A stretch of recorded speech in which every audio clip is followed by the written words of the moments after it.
perform physically present. This action is taken as a result of the COVID-19 pandemic and the governor's orders regarding limiting of gatherings and staying in place during disaster. Electronic participation is encouraged, and pursuant to the governor's emergency order, social distancing will be maintained and masks may be required. If you choose to be physically present, you'll be screened by authorized staff for signs and symptoms of illness. Based on the results of that screening, certain physical attendees may be denied entry. Those of my colleagues that are physically present in the boardroom, please just state so right at this moment. Do you want to start or do you want me to? Sure. Richard Granger, physically present. Jeff Stonehill. Jeff Bush, present. Annie Kopka, present. And this is Kathy Bender, chairwoman, who is doing it virtually in honor of my colleagues and the county staff and all those attendees. I have been away for the last 3 weeks, taking care of my father, who had passed away last week of pancreatic cancer. And in honor of him, behind me is his microphone and his ham radio call letters.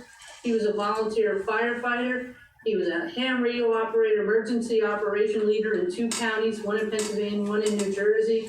And so for the fact that I was in nursing homes, the hospital, and everywhere in hotspots, I'm doing this meeting virtually.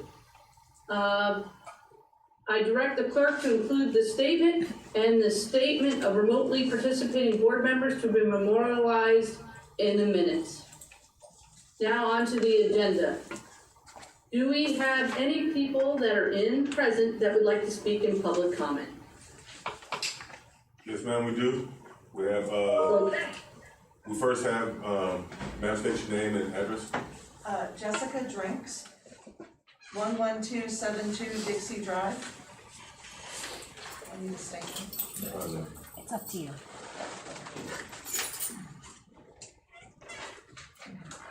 I'm gonna get started.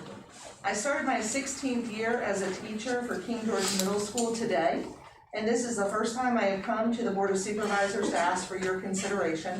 I reported to my school for work today, and while I accept that this year will have a very different structure than years before, I wasn't able to give my full attention to the work I need to do to be ready for this school year.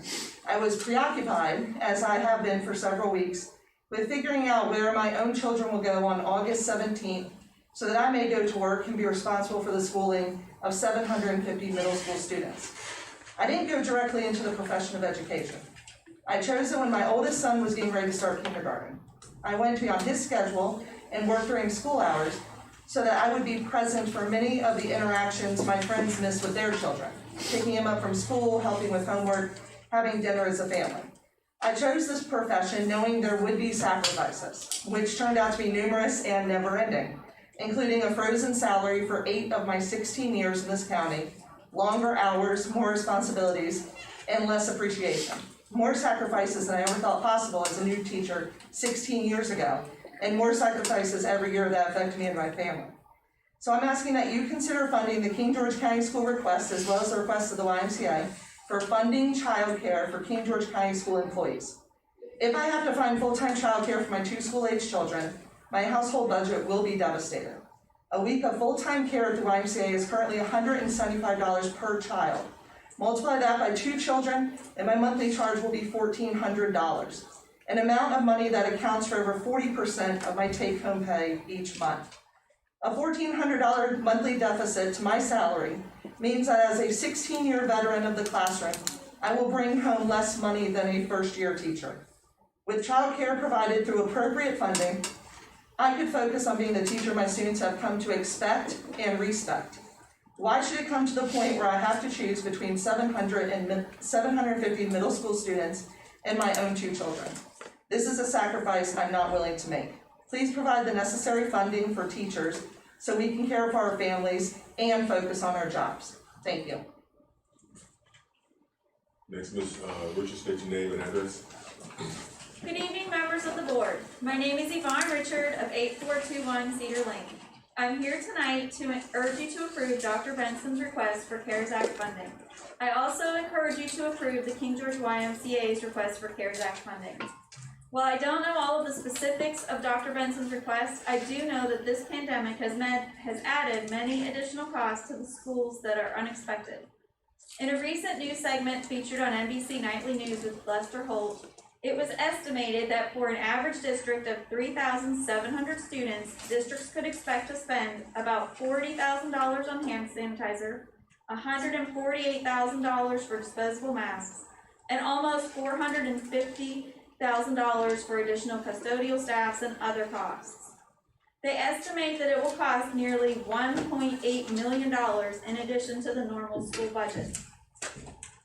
King George County Schools currently has an enrollment of 4,518. This is larger than the average district they used in the news segment to figure out costs. With that being said, where will the King George County Schools get funds for these essential items? I am aware that the 2021 budget was cut by the Board of Supervisors to eliminate step and COLA increases. However, what additional items will need to be cut for all of the additional needs for the schools? Some items that will need to be purchased for the safety to return to school virtually and in person will include additional Chromebooks, MiFi and Wi-Fi devices, plexiglass shields for buses and teacher desks, plexiglass for office staff, additional cleaning materials, additional cleaning staff, and PPE for all staff. I know that in the past, this board likes to say they just give the schools a pot of money, and the schools have to decide how to spend that money. But I hope that tonight you make the decision to fund a request from the schools so that Dr. Benson and staff are not left with the difficult decision as to what items must be cut from the existing school budget in order to purchase these needed supplies. I also hope you will consider funding the YMCA's request to fund their child care program for King George County school staff and King George County staff. Without this program, many of our dedicated instructional staff will be unable to return to work. And while I am aware that many families in our community are also struggling to find adequate child care, the schools are not, and while the schools are only providing virtual instruction, please keep in mind that providing child care is not the primary purpose of our school system. Our primary focus should be to provide the best education possible for our students. And for those of you who may be wondering, King George County school staff have not been given the opportunity to work virtually from home as many of us would like to do. Thank you. Ma'am, state your name and address. My name is Mary Ann Donaldson, and I live at 6104 Carter Drive. I am a teacher at King George Middle School. 5 years ago, I made the decision to career switch. Although it meant a 60% reduction in my pay, it was a decision that I made for my family. I had twins about to start kindergarten, and after 13 years of a career that involved travel, training, and teaching, I knew it was time to be involved more in the community and on the same schedule as my children, and what better way than to become a teacher. I have absolutely loved the last 5 years, and I have never looked back. I love my students, my coworkers, and I love my involvement in many activities and programs around the county. But now I am at a crossroads. This morning, for the first time in 5 months, my family went in 4 different directions, while many families remained at home. It is time to begin the school year, and normally it is a time of great excitement for me and for my family as we begin a new school year, but this year is different. This year, there are many stress factors that did not exist before. For starters, in a time of a pandemic, when everyone in the country agrees that washing your hands is the most preventative action we can take, I went to work where there was no soap or paper towels in the restrooms that I visited, which were halfway across the building since the ones closest to me were locked or had signs that said out of order. Before noon, I received an email that there was 1 bottle of Clorox spray and a roll of paper towels in our department head's classroom for 10 of us to share if we needed to clean our rooms. This is on top of completely learning a whole new way to do my job in a virtual environment, which I am eager to do. But the greatest stress is the care and education of my own children, while I am responsible for the education of over 100 others. I am so appreciative for the 2 weeks of child care that the county has offered. And as I dropped my children off this morning, I was thrilled to see familiar faces from the Y that would be watching over them, and I know they will be safe. But what do I do after 2 weeks? I have looked into child care And in order to put my two school-aged children in childcare, along with my toddler, who is already in childcare, I will be taking another over 70% reduction in my take-home pay of my teacher's salary, which is just not economical for my family for me to continue teaching. I realize there are many in the county that are not teachers that also need childcare. Many parents have been teleworking at home in order to be home for their kids as well, which has not been laid out as an option for teachers. Without this assistance, I will be forced to make the decision to resign as a teacher. I'm asking this evening that you please fund the King George County Schools request and the YMCA request. We need supplies to keep us safe, and we need safe childcare for our children that's affordable, so we can teach others and not have to leave our jobs. Thank you. My name is Samantha Saunders, and I currently live at 11 Sunset Circle. I'm an employee of Potomac Elementary, and I'm a special education teacher there in the building grade level chair. I want to start by acknowledging how grateful I am to Mrs. Harris and Mrs. Eli for working diligently over the last few months. I truly do not have some of these same concerns. They have my best interest, the students' best interest, and the community's best interest at heart. I also want to point out how unprecedented this time is, and I acknowledge that there are many different layers and aspects of budgeting and planning involved in this process. I wanted to come tonight to request that you consider Dr. Benson's future requests for additional funds from the CARES funding. I too have 2 school-age children and will need childcare for them for the upcoming school year. I understand that many parents in the county are in similar situations, but in order to effectively do my job and maintain the confidentiality of my students, I have to make sure that my children are not present. So I need safe and secure childcare options for them. I greatly appreciate Dr. Benson and the YMCA's efforts to make this happen. But there are more problems. Looking to the future of blended learning, many of our special education teachers and paraprofessionals are in joint spaces. We are doubled up at Potomac based on the limited spacing in our building. There are 7 adults minimum in my room at one time, 8 at certain times, and this does not include related service providers that also have to utilize my space. When you add children, as will be in the blended learning, where are we all going to be? Many of these teachers and paraprofessionals work across multiple grade levels, so we will not be able to utilize the one PPE item a day mentality. Many of our items will have to be switched out over multiple times of the day. Mrs. Bush has worked very diligently to figure out which teachers will need these items, but we need to be prepared for the possibility of needing more and how difficult it is to already find these items. Finally, I have to acknowledge the fact that the impact of the pandemic on effective teaching has brought to the forefront the lack of adequate internet service for many in this county. This is not an issue that can or should be addressed and fixed by a school board or a teacher. This is a county issue that needs direct investment from the Board of Supervisors. With additional CARES funding, we will be able to ensure that students can utilize MiFi devices and will at some level be able to access internet. But there are still a wide range of students that will not be able to access internet from home, even using these MiFi devices. This will take additional time and planning from us as teachers, and most likely funds that need to be additionally considered.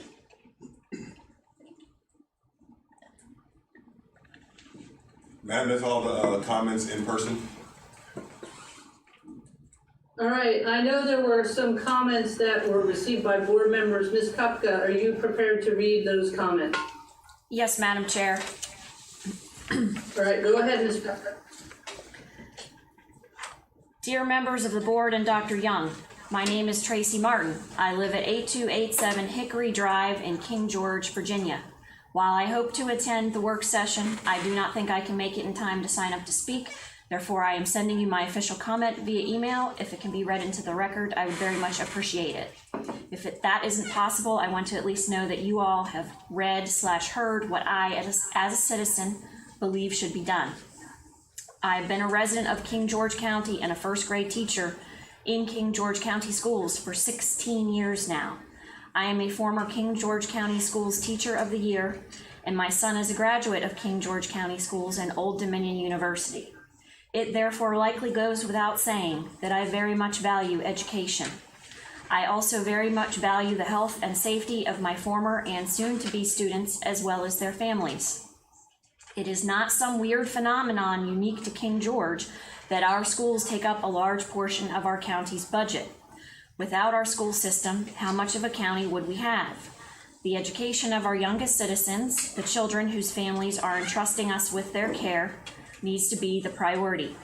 The health and safety of our schools is also the health and safety of our community.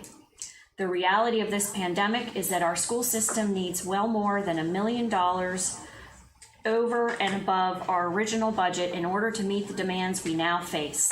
While I don't know the exact amount of the request for funds, I do know that Dr. Benson is asking for what we need in light of the current reality. I urge you to allocate the additional CARES funds that Dr. Benson is requesting, as well as what the Y is requesting, in order to provide childcare so that county workers can do their jobs as well as possible. It is in the best interests of our children, our staff, and our entire community to agree to these two requests for funds so that we can have the medical grade PPE and cleaning supplies, technology, additional staff, and childcare that we need. Nothing being asked for is unnecessary. Instead, it is simply the right thing to do. I urge you to do your part and approve these funding requests. Thank you, Tracy Martin. Next letter. Dear Supervisors, as a parent of 2 children who attend King George Elementary School, I'm requesting that you work with Dr. Benson and the school board to allocate CARES funds to our county schools. As you know, our teachers and staff are being asked to embark on a completely new system of instruction this fall. In order to deliver that instruction in the most effective way possible, they are going to need additional funding for training and materials. In addition, when schools reopen for in-person learning, they'll need funds for staff and student PPE, cleaning supplies, and additional employees. Please work together to ensure that high-quality instruction continues to be delivered for all students in our county. Thank you. Susan Park, 10064 Francis Folsom Drive, King George, Virginia. I have 4 more letters that were emailed to us this afternoon that I was not able to print. So the first one is going to be from Katrina Wines. My name is Katrina Wines and I live at 7181 Stewart Road. I am a theater teacher at King George High School and the Fine Arts Department chair. I've been teaching at King George County Schools, KGCS, for the past 9 years and was the Teacher of the Year for King George County Schools for 2019. As an instructor at King George County Schools and a mother of 2 teens who attend King George High School, I implore you to fully fund our schools with CARES Act funds. Teaching and student relationships are my jam. From day one in a classroom, I work those relationships between me and my students. In this new virtual world, I worry that I will not have the ability to reach all students due to lack of access or equity. Our jobs as educators are tough in a regular school year trying to address issues of equity for our students. It now becomes insurmountable with the 100% virtual option unless there is allotted assistance from the county. Equity issues I know we will have this school year are things like siblings caring for younger ones when they should be in class, language and education barriers with parents, families in crisis, and of course, the ever-present lack of technology. These issues need to be addressed. How do I still reach every child when they are not there because they don't have a device or internet access? We need every child to have a device and access, period. We need mental health professionals to help address the new, quote, normal in a pandemic for our students who need and rely on the school for mental and social health. King George County doesn't have many large gathering points besides Walmart, Food Lion, and our schools. If the virus is going to be transmitted in King George, it will be through these common large gathering areas. My number one job as a parent is to ensure the safety of my children. If the school is not safe because there is a lack of PPE or cleaning supplies, I would not send them. That is a huge statement coming from a classroom teacher who knows the best way to learn is face-to-face in a classroom. It is up to the board to ensure the safety of every child and staff member in our schools. As we return to the building in the blended model, we need PPE and cleaning supplies, hand sanitizing station in our common areas and classrooms, and plexiglass around our main office staff to keep them safe as well. Our children are the most important thing in this county and must be taken care of. Katrina Wines, King George High School Theater Director and Choreographer. The next one is Terry Bard.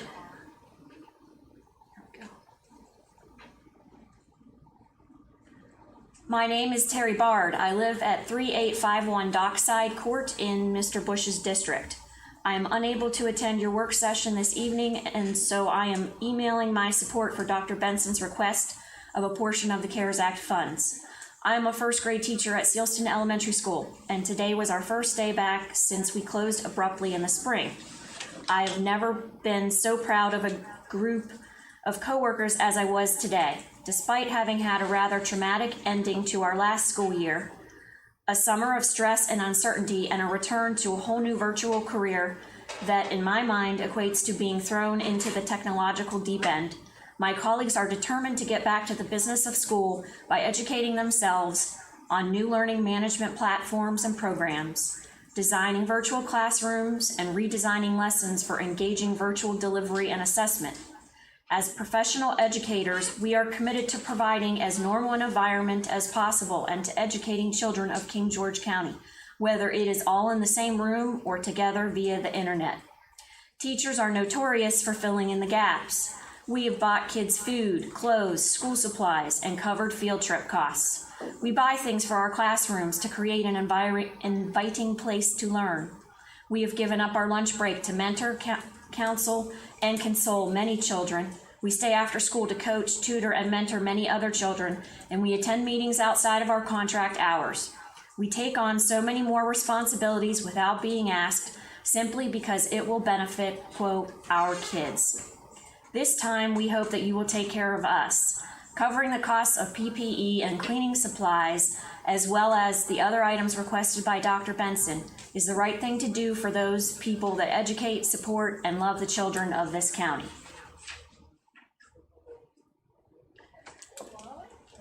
Next one is from Tina Aguilar.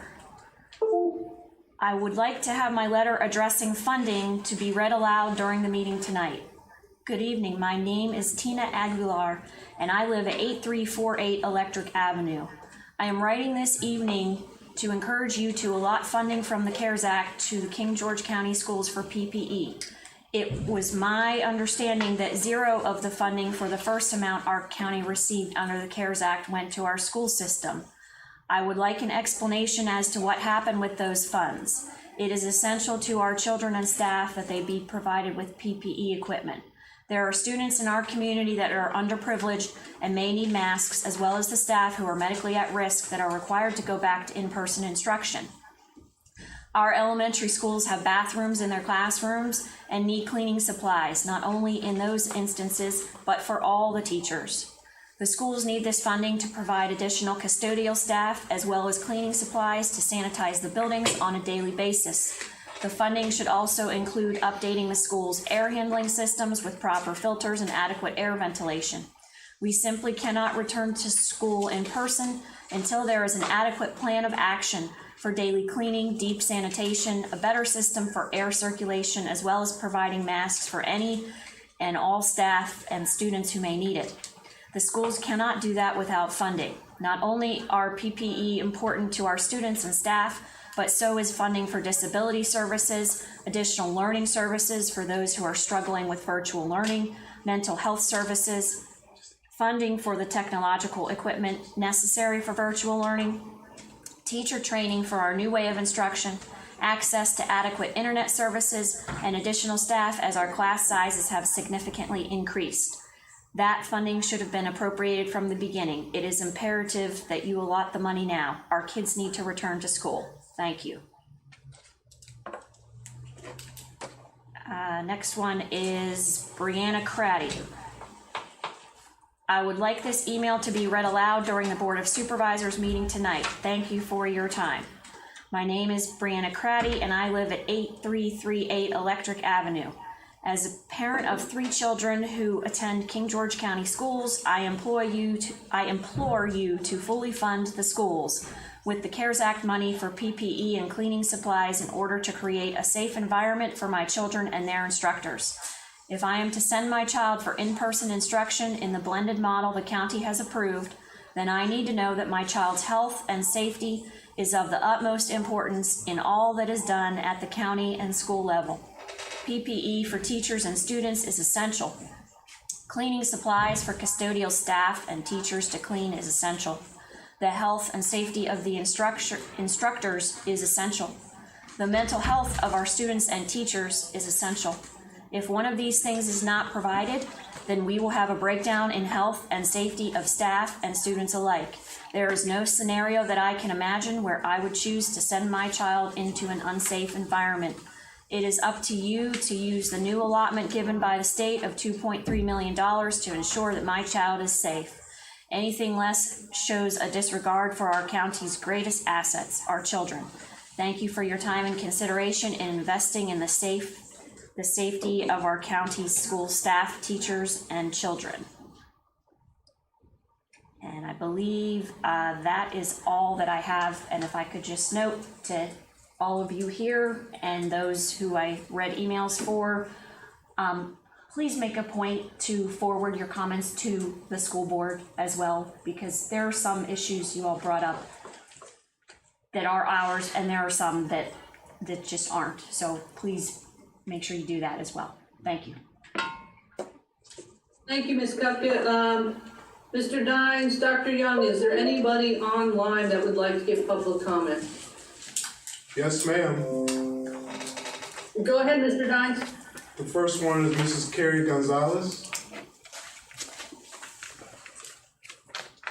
Hi, yes, this is Carrie Gonzalez. Can you hear me? Yes, ma'am. I can hear you. Okay, great, thank you. My name is Carrie Gonzalez. My address is 8116 Oak Crest Drive, King George, Virginia, 22485. I understand that the discussion this evening regarding the investment of county CARES funding in the school division will likely be focused specifically on funding and procurement of hotspots and childcare for teachers in conjunction with the YMCA. As most citizens of King George know, reliable high-speed internet access is not a luxury afforded to all, and so additional hotspots for families will help bridge this gap as we begin this period of virtual learning.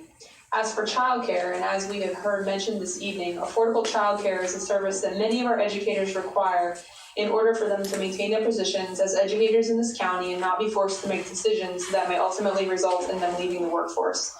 So as a parent with a child in schools, as a citizen concerned about accommodations for teachers, and also as a Dahlgren District School Board member, I ask that you approve the funding of the 2 aforementioned line items in full this evening.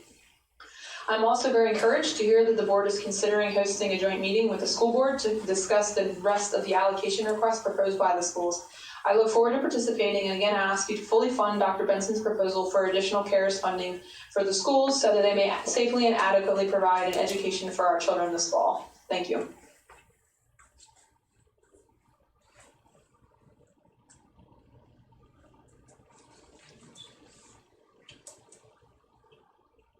Mr. Dines, is there anybody else online?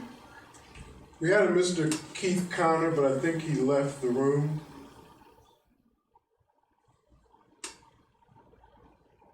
And that Right, was, I'll pull one more call out. If anybody at this time would like to unmute and state your name and your address and would like to give public comment, this is the last call for public comment. Dr. Young, do we have anyone in the overflow room? I just went out and checked now that they're not here for public comment. Okay. I'll just wait another second just in case someone's having trouble unmuting.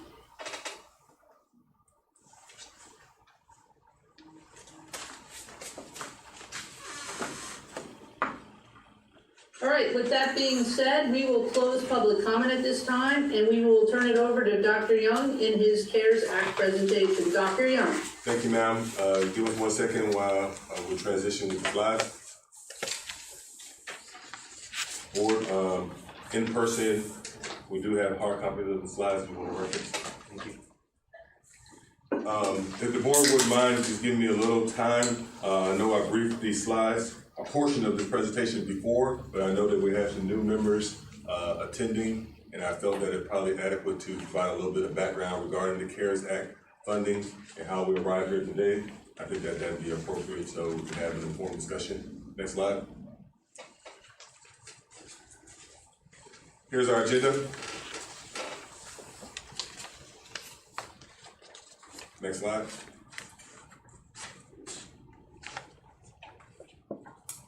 So in March of 2020,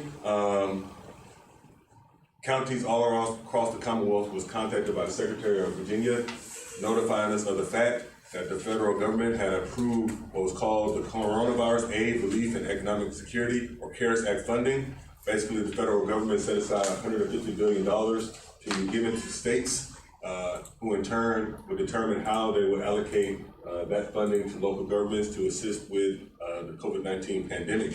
Next slide. In turn, in April of 2020, the Department of Treasury provided guidance to state and local governments that received the CARES Act funding, noting that payments were going to be provided to our localities based on population sizes. For King George County, they equated to $2.3 million, or slightly over. In addition to providing that funding to the counties, they did put across guidelines on how that money could be spent. Some quick reviews of legal requirements to spend the money. The expenditures would have to be deemed necessary to respond to a public health emergency. They'd have to cover costs that weren't accounted for in the fiscal year 19-20 budget. And those expenses would have to have been identified between March 21st and December 30, 2020. Next slide. Earlier this week, the Department of Treasury then re-notified King George County and other communities across the Commonwealth of a second allocation of monies that were going to be provided to local governments. And what they said was they were going to provide the same amount of funding in the second allocation that was provided in the first allocation. So in the first allocation, we were afforded $2.3 million. And in the second allocation, we're going to be afforded an additional $2.3 million for a total of $4.6 million that's being received for King George County for CARES Act funding.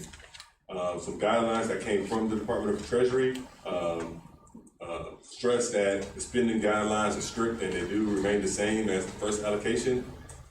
In addition, the board must certify our intent to accept the second allocation. But before the board can accept the second allocation of funding, they must first adopt a spend plan on how they intend to spend the first allocation. And then we have to complete a survey, explain to the state government how those monies were spent.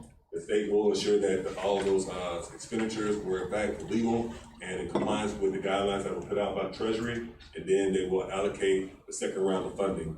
I estimate that if we are able to come to a conclusion and the board does arrive at adopt the spend plan either tonight or sometime before the August 10th deadline, which is when we have to complete the survey in response to the state government, that we can anticipate that we'll receive the second allocation of funding in between August 15th and August 19th of this year. Next slide. Again, board, you've been provided the 36-page guidelines explaining what constitutes legitimate expenditures. Just a quick overview, expenditures must be used for actions taken to respond to COVID-19, and these expenditures must be deemed necessary and reasonable.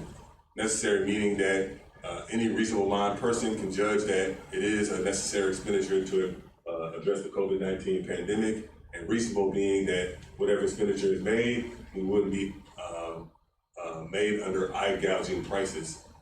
Basically, any person can see that, hey, this cost was reasonable, and we weren't overspending the money to obtain a service or a good. Next slide. Here's some examples of legitimate expenditures, specifically for King George and for the recommendation that we provided to the board and are going to make again tonight. We want to highlight the fact that some legitimate expenditures include expenses to improve telework capabilities, expenditures related to the provisions of grants to small businesses, and payroll expenses for public safety, public health, and similar related employees. Next slide.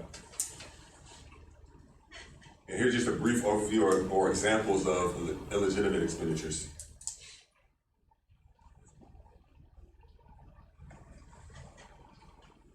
Next slide. At the advice of the county attorney, I did make sure that this slide was kept in the presentation. It just stresses the fact that these funds are accounted for, they are audited, and it is absolutely essential that we maintain strong records of our expenditures and documentation of where the money is expended. In addition, I would also like to stress that any monies that's not expended before December 30th, 2020 will have to be returned back to the state government. Excuse me, Dr. Young, the December 30th, 2020, is that the same date for the second allocation of funding as well? Yes, sir. At the moment, when the second guidelines came out for the second allocation, it still stressed that that guideline remains the same, December 30th, 2020. Okay, thank you. Next slide. And at the board meeting, this was the recommended spending proposal, just a slight change. I recommended that originally 67% or slightly over $1.6 million be afforded to public safety payroll. That's changed and then brought down to 67% for a total of $1,566,336.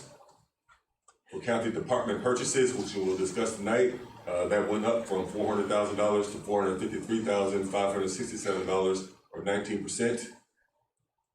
We then recommended a small business grant program for $234,000, or 10% of the allocation to the county. A glass barrier project for $21,000, or slightly under 1% of the allocation. And we suggested that there remain a contingency balance of $66,435, or 3%, for any unforeseen priorities that would arise in between now and December 30th, 2020. Next slide. With that being stated, we'll then turn it over to the departments. As you all are fully aware, in this packet, I provided you all a collated spreadsheet, just like we do with the CIP process, that basically captures all the expenditure allocation requests for the CARES funding, to include county departments, schools, outside agencies like the YMCA, and every other request, to include school library. What I would suggest is the board review the spreadsheet. If you'll see, you have the department, you have the title of the project, you have the priority, which is necessary. We didn't mark anything urgent or any other priorities that are normally utilized in the CIP process, and then cost. And then you'll see in under CA review, just like we do with the county budget, made recommendations after reviewing, sitting down with each department head, getting a good understanding of the nature of the request, then making a recommendation to the board if that project should be declined or accepted, and if accepted, the cost that should be associated with that request, or the recommended cost that should be associated with that request. You can see that down at the bottom, you see total for all projects. We had a total request of $3,640,879,000. But after doing our reviews and doing our CAO cuts, we're able to get those requests down to $453,567. I need to stress that that does not include the $1 million that's been requested by the schools. If you review the spreadsheet, we recommend that request be deferred to the second allocation of funding. And the reason why we're requesting that be deferred is because the request from the schools is so complex, and we just received it on July 30th. With 2 days to review, I do not believe that we really have been afforded the time to give the request the diligence needed or the detailed discussion that needs to be had. In addition, I'm fully aware of the fact that this is a hot topic in the public discussion, and what I would recommend is, rather than that being a discussion with just the board of supervisors and the superintendent, we should, I'd recommend that it be a joint meeting with board of supervisors and the school board, and there can be a face-to-face discussion between the policymakers, make sure that these requests are appropriate, we can understand what the vision of the school board is, and together both governing bodies can make a or draft a policy to make sure that there's adequate response for our schools. Madam Chair, if I may, makes sense.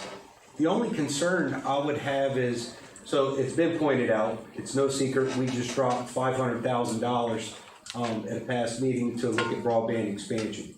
Schools are starting virtually August 17th, I believe is the date. And there's a lot of people that aren't gonna be able to start school because Smoot Library parking lot is gonna be overflowed. With this second allocation, we were talking about, that's not even gonna be put out into our accounts till mid-August. So looking at what the school submitted, and granted, we need to have a meeting with the school board to discuss this, but in my opinion, the MiFi hotspots, I think that's something, given the timeline of when school is starting virtually, I think that's something that maybe we need to roll on to the first allocation, and we could supplant some of the county department needs for that second allocation, because that's gonna delay them maybe 2 weeks. They're not as time sensitive as compared to when schools are starting.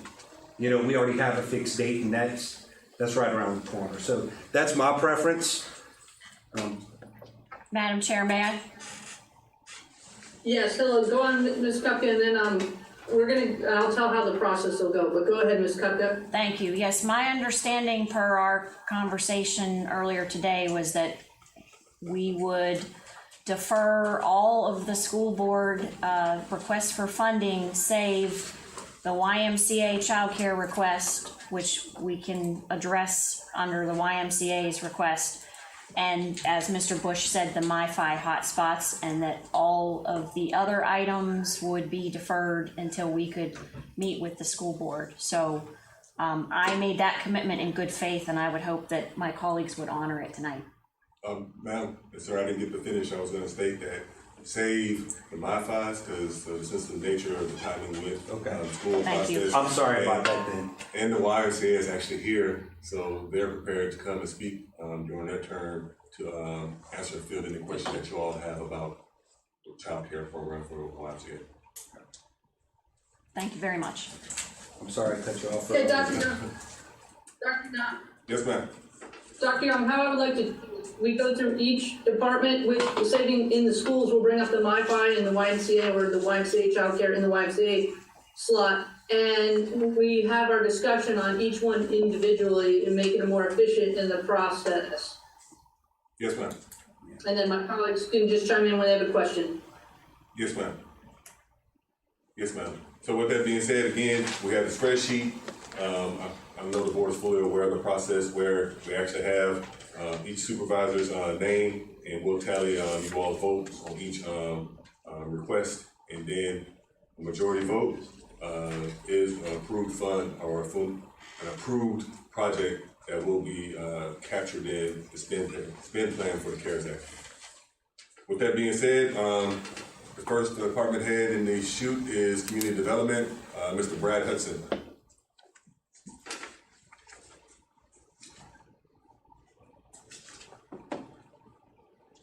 Good evening, Madam Chair, members of the board. Chris, can you keep me up? Yes.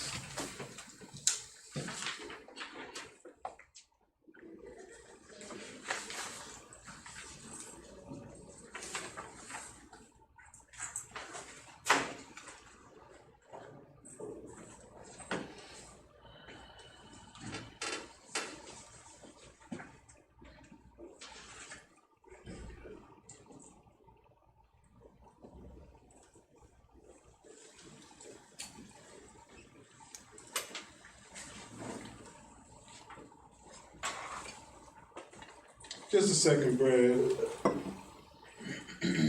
Please.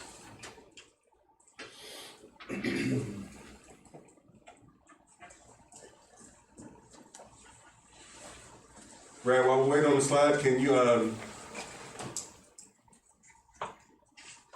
at least give us a brief overview of your project while we're waiting for the slides to start and overcome the technical issue?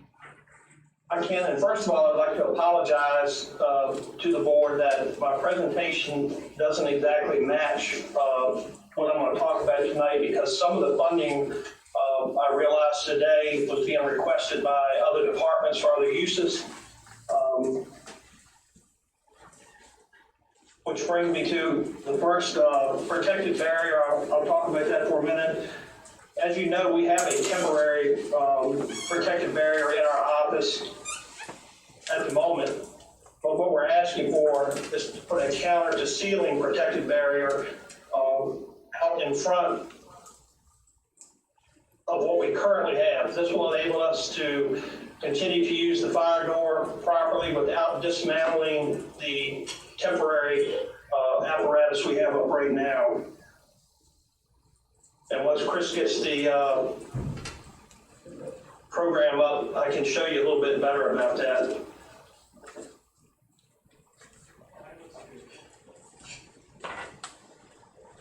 Brad, the file was 33 megabytes, and so I'm having them let a larger file through. It never came through fully. Sorry about that. Brad, I'd advise, let's go vocal. I think that we don't need PowerPoint slides to grasp the full comprehension of the project. Let's go ahead and go vocal, and please continue with providing the board the descriptions of your projects. I will, and Chris, if you can just pull up the summary at the end, the last sheet, that'll be the main point anyway. So we're requesting for that barrier, it'll be a glass or Lexan covering, a metal edge with 2 voice openings and 2 pass-throughs to promote protection and touchless service. I have a slide in there about laptops. We all know that in Dr. Young's graph has been declined. The fact being that IT has requested that. One of my bigger items is Bluebeam software review. Bluebeam is a document and project management solution designed to streamline existing workflows. In other words, we will be able to take in building plans, site plans, things of this nature in a PDF file and open it with the software, make comments, highlight it, and do everything we need to do with it and get it back to the customer electronically. It offers a paperless way to do plan review and be much more efficient in our office.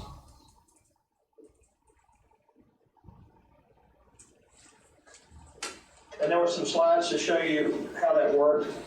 But moving forward, to utilize this software, I'm requesting 5 monitors, 42-inch ultra-sharp monitors. The presentation has touchscreen on it. The touchscreens were not available for what we're going to use them for, so these are just standard but ultra-sharp monitors. That way when we get in construction documents are typically 24 by 30 or 36 inches, we'll be able to view pretty much the entire document without having to increase sizes and do things of that and take many, many other steps as we would have to look into a 15-inch monitor. These will also be available should we have to leave the building and we work remotely. The monitors can travel to the home office of wherever we may be, and we can still utilize and do plan review electronically and hopefully keep that process moving along. Another of the items on there was a outdoor secure drop box. Initially, I wanted a box to come through the window and put the plans directly into the building.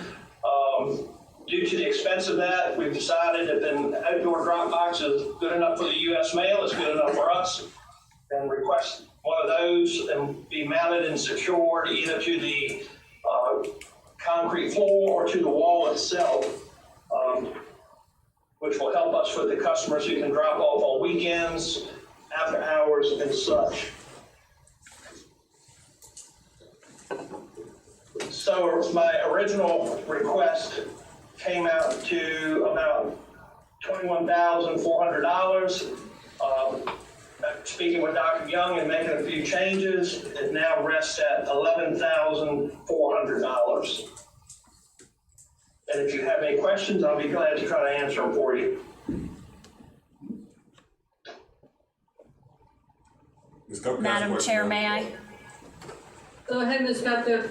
Yes, Mr. Hudson, thank you very much for your presentation.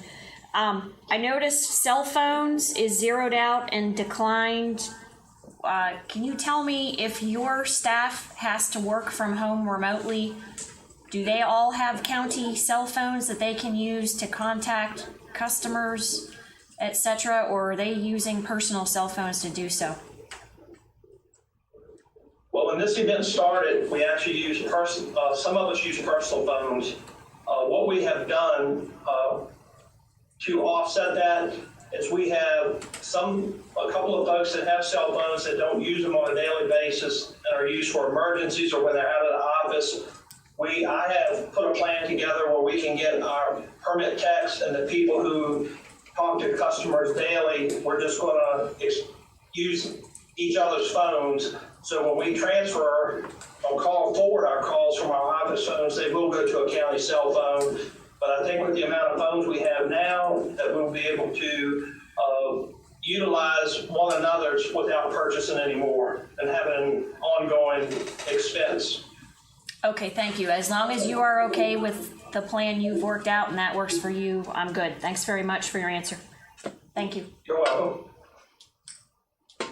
Ms. Bender? Yes, go ahead, Mr. Granger. Thank you. How is the counter to ceiling protective covering different than the glass barrier project that's being proposed? Because originally, Brad's department was the first one. They actually handcrafted that barrier in front of the community development department, and it was very adequate. Therefore, there wasn't a need for it was much more robust than the current flimsy plexiglass that we're using. So when we did the estimates for the glass barriers, we didn't even look at the community development department because it's by far more robust than anything that we're going to put up in the county building. So Brad decided, hey, well, I want to just make improvements on it because it's so robust that sometimes it's hard for people to hear. So this is actually just going to put a voice box in that glass barrier that they've already built, and that's going to help them make more effective communication. Okay.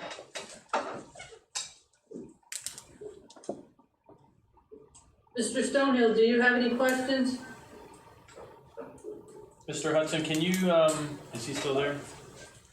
Brad? I am. Can you? Yes, sir. Can you guys not close your security screen still? A fire door, Yeah. it disassembles.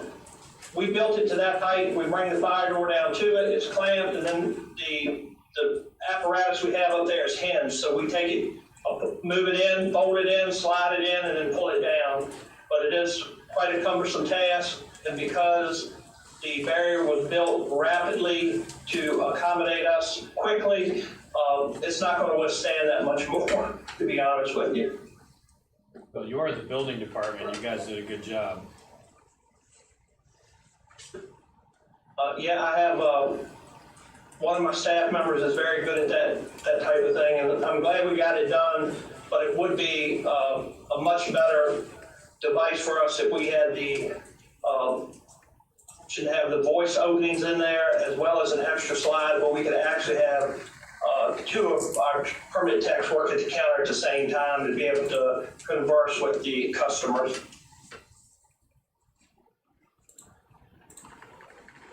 All right, that's it. Thank you. You're welcome. Mr. Hudson, I'd like to commend you and your staff. I remember when you put that barrier up in March, and you did it very fast and efficiently. If I remember correctly, you used your own funds to do it, and that was pretty cool. And I think that would be only right to give you that extra protection. Well, I thank you for the compliment, but actually Dr. Young worked with us to get the funding for that. Well, then, Dr. Young and you. Thank you. Does anybody else have any questions for community development, or we just take Dr. Young's recommendations with the 3 declines and move on to the next item? If I don't hear any response, Dr. Young, we'll keep those and move on to the next item. I have one more question. Go ahead, Mr. Granger. Mr. Hudson, the touchscreen monitors, so do you not currently have monitors that are, you said you have 15-inch monitors, is that the only ones you have right now? No, some of us have a little bit larger ones, like 22 inches in the office, but if we are subject to work remotely, and have to use our laptops for plan review, that's when we would actually access that. It would enhance our ability to do it at work now, having the larger monitors, but mostly it's going to be if we're here and doing plan review, or if we have to take an extended period of remote work home with us, or if we're home remotely, or sometime we'll be taking those as well to do those reviews. But yeah, the biggest ones we have now, I think, are 22 inches. Okay, thank you. All right, do we have any other questions? If not, Dr. Young, we'll move on to the next department. Yes, Madam Chair, I'd just like, if we could take a vote, maybe, that the board would, vote to approve, the community development allocation request as presented. You want us to make a motion, or? Yes, sir. I move to approve $11,400 for community development, CARES Act funding allocation. Second.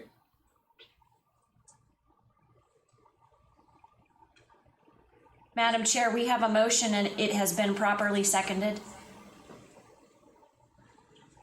Sorry, forgot to unmute my mic. Do we have any other discussion?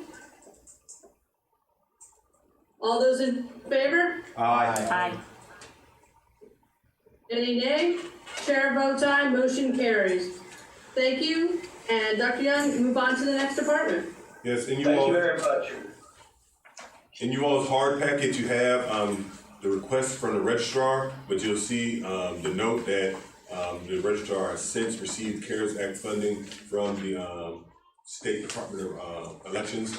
Therefore, she has requested that her, allocations be rescinded because that funding's been available to, meet her needs.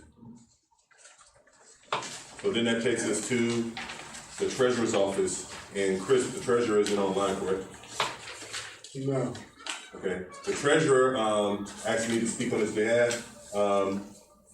When we started when the pandemic started, we didn't start it, when the pandemic started and the buildings were closed to the general public, if you all recall, we relied heavily on the county website to pay bills, instead of people being able to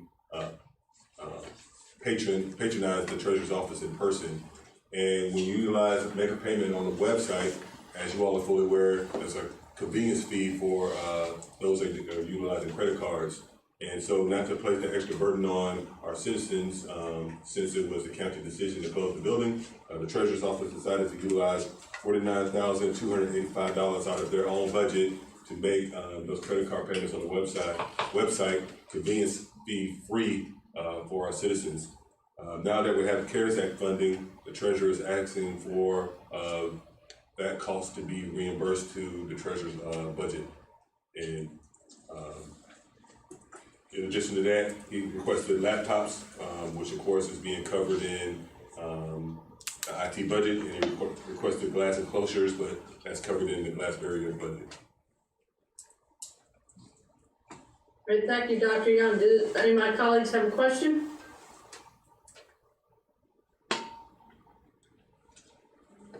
All right, do we have a motion to approve the request?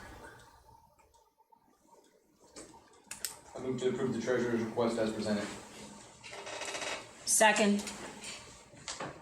Any further discussion? All those in favor, say aye. Aye. Aye. Any nays? Chair votes aye, motion carries. Thank you, Treasurer's Office. Next up, Dr. Young. Yes, ma'am. And just for the director's situation awareness, I instructed Chris that we're not going to move forward with any more PowerPoint presentations. Just please have a vocal discussion with the board, given the fact that we have a lot of different departments that need to present, and we have some guests with outside agencies. The next in the queue is Parks and Recreation. Good evening, Madam Chair, members of the board. Today I come before you with our request for Parks and Recreation through the pay period of July 26th. Well, I guess first to explain, in Parks and Recreation we have our administrative budget, which covers our full-time employees, and we have the Recreation Activity Fund, which is where our part-time employees are paid. So they are paid by user fees. During the pandemic, we were able to keep many of those employees employed by having them work with different departments. During that time period, through the pay period ending July 26th, we had $14,504 in COVID planning expenses. Those are planning expenses related to Play It Smart and summer camp. We had $5,561.38 of extra cleaning to the facility, Citizen Center, and into some of the school facilities where we have some of our supplies. We provided $4,694.75 of assistance to the registrar's office to help with absentee ballots and early voting. We sent 2 members of our staff to the schools to help with their school lunch program during the summer of $7,573. That number still has 1 pay period to increase. We are currently offering summer camp in the Citizen Center, and in order to keep our facility clean, we have provided $1,662.50 of additional cleaning beyond what General Properties does for us to make sure the building is safe. And we provided 2 substitute shifts to community development when they had folks out due to the pandemic, and that was $142.50. So to date, that's been $34,138.38. That's come from a Recreation Activity Fund, which is money that's been taken from our users and typically is used to put back into our programs. So that's where we're looking to fill that. We have technology needs to provide laptops to our 3 school sites where we offer Play It Smart, and to our gymnastics facility in order to be able to better access our civic rec programs. And in using those, we would need hotspots. At least if anticipated that we'd need hotspots, we have not had a meeting to know whether or not we could tie that computer into the schools network at the 3 elementary schools. But for the gymnastics facility, for sure, we would need a hotspot and plan to cover that. Today it's hard. They go in and use paper forms, but to be able to access contact information would be very convenient and helpful to have them into our civic rec program. We have 2 items that Dr. Young had declined, but our field maintenance program, because of general property staff being redirected during the pandemic, we have been lacking on field maintenance, including herbicide and fertilizer treatments. And the trail at Citadel Brooks Park has seen a lot more use during the pandemic and is in need of some maintenance. In addition, the increased use of Wayside Park and all the other parks, we have a lot more trash in the parks, and we would like to fund a cleanup crew and some cleanup days with some part-time employees if possible. When it comes to the Citizen Center and cleaning, we would like to acquire a floor scrubber for $15,000. A high-quality one that would be able to be driven around the building and would be a walk-behind floor scrubber in order to clean and sanitize the building better. We'd also like to add ADA buttons to our bathrooms and front doors. That is a cost that was declined by Dr. Young, but we limit our touch points, especially our bathrooms. Right now with our camp staff in order to see those children better, we prop the doors open, but that doesn't necessarily provide the proper privacy. So if we were able to use the lower touch points, that would help us. So combined, the staffing cost of $34,138.38, technology of $6,900, park maintenance of $20,000, and Citizen Center maintenance of $21,000. Our total request is $82,038.38. But obviously, there's been some discussion with Dr. Young on what was declined. Thank you very much for your presentation. I will leave my questions last. I would like to bring to my colleagues if they have any questions. Sure, I'll go first. Okay. The employee payroll, Mr. Britton, I'm just gonna ask, I'm sure you vetted everyone's request for legality. And so this is a legitimate reimbursement that is being requested, correct? Look, the issue with Parks and Rec is the same as with any other one, which is that ultimately, with the exception of first responders, they will need to justify that, for instance, you heard about the trail usage or the trash pickup, that is as a result of the COVID-19 pandemic. And it's the same with the addition of personnel. So those will ultimately need to be justified. So whether or not this amount being allocated ultimately is justifiable or has to be returned to the county for other uses or returned to the federal government in the worst case scenario would depend on finances looking at it and saying that it is directly related to COVID-19. The federal government does have the right to audit, but these types of requests that say there's a lot more trash or there's a lot more usage and we estimate this type, I think that is how, that's the best that people can do at this time, but it may have to be normalized and regularized. The only exception to that is fire and rescue. Correct, I'm tracking with that. So is there any more legwork that can be done before an approval is made to verify that it would be legitimate? It's typically done by percentage. Okay. So that if someone were to say, we are having 200 people a month at Sealston Park, and since COVID-19, we have 300 people a month, that would justify a 50% increase, okay. And those are accepted by the federal government audit. I guess what I'm kind of going is, I know we have another allocation of funds coming in, so I didn't know if it would behoove us to wait on this one, and I didn't know if there's any more legwork that could be done in order to investigate it, but verify that it would be a legitimate cost. It's a legitimate cost. Okay. The question is whether or not the actual dollar amount, the hours used, the amount of trash, the amount of people is going to be exact. No one's asking the federal government for it to be exact. I think it can be revised. I don't know whether or not, but it can be adjusted, in both directions.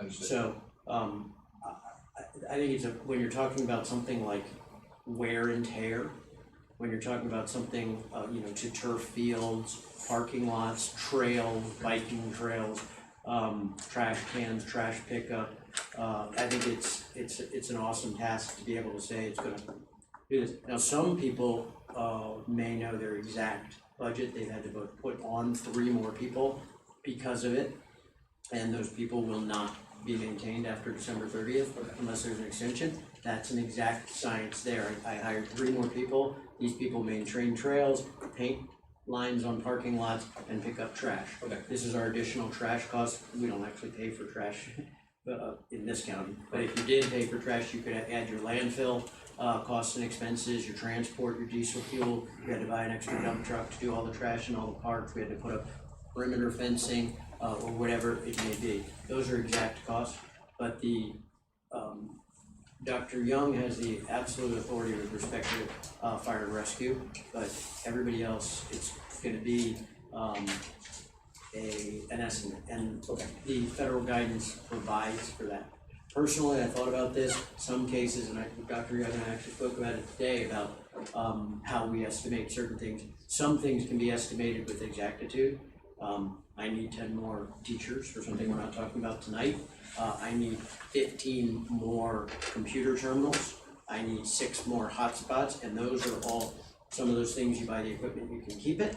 Some of those things you could hire 15 more teachers, you can't at the end of the time. I think this is a difficult task with respect to Parks and Rec. For me, as a percentage and what you're seeing and what you just heard, it certainly is it's an amount of money that is certainly reasonable. Okay, thank you. I don't think any other questions at the moment. No other questions? We do have some, Madam Chair. We're sorting out who wants to go next. Mr. Stonehill. Okay. Mr. Clark, you were talking about the hotspots for the school. Is that correct? For your after-school program? Yeah. Yes, they would be for the laptops that would be added for our staff to run our Play Smart program. Don't we have Wi-Fi at the school? That's, we would need to investigate whether or not we could log into their network. That's been a question that I've been asking. I mean, over in Charles County and everything, they've opened up all their Wi-Fi, their schools, their libraries, everything for the public to have access in these times that we have, and they should certainly all be open for you guys to log into. that would save some, little bit of cash on those. Yes, today through the pandemic, other than going in and cleaning out our storage rooms at the end of the school year, we have not been in the schools and do not have access at this time.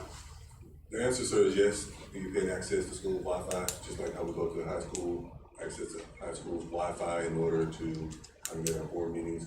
And we feel that, that would be an adequate infrastructure to get those laptops online versus pursuing hotspots. And again, the laptops were struck because Chris is going to come to you all with a proposal for $80,000 worth of laptops to cover all of the departments. So we scratch all individual department requests for laptops and technology. Right. But those hotspots, then they wouldn't be necessary It's Wi-Fi, school Wi-Fi. Correct. We would still need one for the Quonset hut, the gymnastics facility. That needs to go away. It does. It's horrible. Okay, I think that's it. I think my last thing for Wayside and stuff, do we look to Rappahannock Regional and get some trustees down there to clean up for you down there? Close it. That would be. The reason why we declined the Wayside was specifically because we know we're moving forward with the closure. Okay. So really unnecessary to see that if we want to close the park up. If anything, I'd rather pay $3,000 for a fence. Yes. For staffing. Okay. That's it. All right, my turn, Madam Chair, if that's okay. Go ahead. All right, so to piggyback on Mr. Granger's question, my understanding of the legislation in my layman's terms, I'm not an attorney, but we didn't hire new Parks and Rec personnel during this event. What happened was we reutilized part-time personnel to augment additional demands on other departments, like the registrar's office and things like that. So because they were reutilized or they augmented additional demands because of COVID, I would believe that those costs, their salaries, should be covered. That was my layman's interpretation of the legislation. Sure, and that's correct. That's why we did approve that $34,000 request, because these individuals were repurposed. Their jobs were repurposed. They were hired for part-time Parks and Rec class smart positions, but then they were repurposed to serve in the convenience centers. They were repurposed to serve in the community development department. They were repurposed to serve in the treasurer's office. And if you look at the guidelines on page 9 of the FAQs for the coronavirus funding that was provided to us, it states that a cost that is substantially different use from any expected use of funds, for example, salaries to a specific position, if they've taken a substantially different use in response to the pandemic, it is considered a legitimate cost under the Act, and that's why we deem this a legitimate request. And further, even if you were paying that person the same amount, you're not supplanting that, because it's presumed that they're not able to provide with those employees the same services on soccer and other things, because we're not open as much. And so that's, Dr. Young said is exactly right, and I left that out. You can add people, or you can have people do things than they otherwise would have done because of this, and that's not supplanting. So that's another way that you can have personnel costs. So the second thing I had was there's a common theme looking through all the departments, PPE requests, these MiFi spots. So this is a two-pronged question. PPE, can we do bulk purchases and do like a warehousing type thing to where we can store it and maybe work in conjunctions with the schools? Because I noticed there's a lot of cost on the school's budget, and I know we're not discussing that tonight for PPE, but every single county department is requesting PPE as well. Almost every county department is requesting PPE, but I would like to see maybe the PPE and cleaning supplies, instead of line iteming it to a particular department or entity, we could just do a mass bulk purchase and find a way to warehouse it or something to that effect. Same thing with the MiFi, but do we have a contingency plan for MiFi? Does it always work in certain areas in King George? I don't know. I'm not a tech guy, but I know at my house, we've tried anything and everything. Now we got these Verizon jetpacks, and if my wife's watching, they're horrible.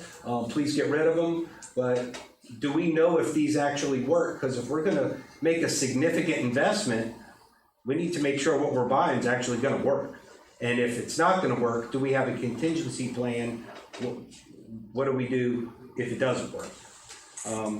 Besides that, I only have one other thing, and Chris, I'm sorry, great presentation, love everything y'all do, but given everything that we're looking at, I personally do not see justification for a $15,000 floor scrubber for the Citizen Center. That's my opinion, so I would like to see that one item scratched from Parks and Rec's application. That's all I have. Thank you. Mr. Bush, to respond to your questions, we do have a centralized storage and purchase of PPE, which is the Fire Rescue Department under the guidance of Chief Lynn, who's our emergency manager, and Chief Louise, the fire chief. And they have been making bulk purchases for county employees and destroying that PPE as requested for departments. Cleaning supplies is the central program manager for cleaning supplies is General Properties under the director Mike Muncie. He has been making those bulk purchases for cleaning supplies and destroying them as requested by county departments. The only reason why we gave a green light to the community development department was it was $1,000, and knowing the nature of some of the health of some of his employees specifically in his department, we decided, hey, well, we'll make sure that we're going to let you have that $1,000 so you can get that quick access to cleaning supplies that you need, or maybe customized cleaning supplies that you may need specifically to address your employees' needs. But all in all, for the rest of the departments, that's been handled by General Properties and by the Fire Rescue Department. Okay. And I don't know about MiFi's. That's really I don't recall seeing any MiFi requests in here.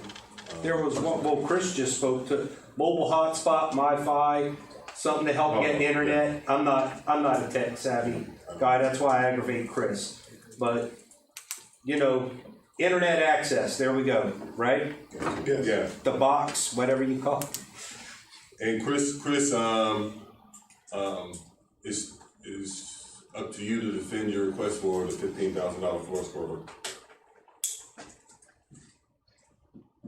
In order to keep our facility as clean as it needs to be, it's hand mopped after events, and hand mopping just does not get it as clean as it should be.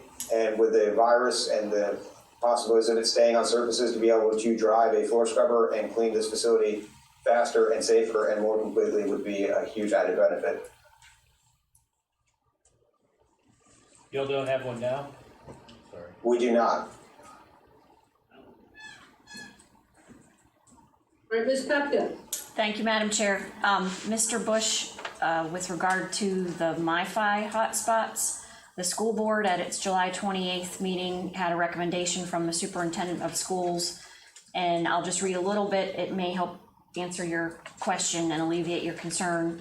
He says 3 hotspot vendors have been tested throughout the county, with Verizon having the best results for internet connectivity for instructional purposes. Can I promise you at any particular place in the county it's gonna work fabulously? No, but we gotta do something.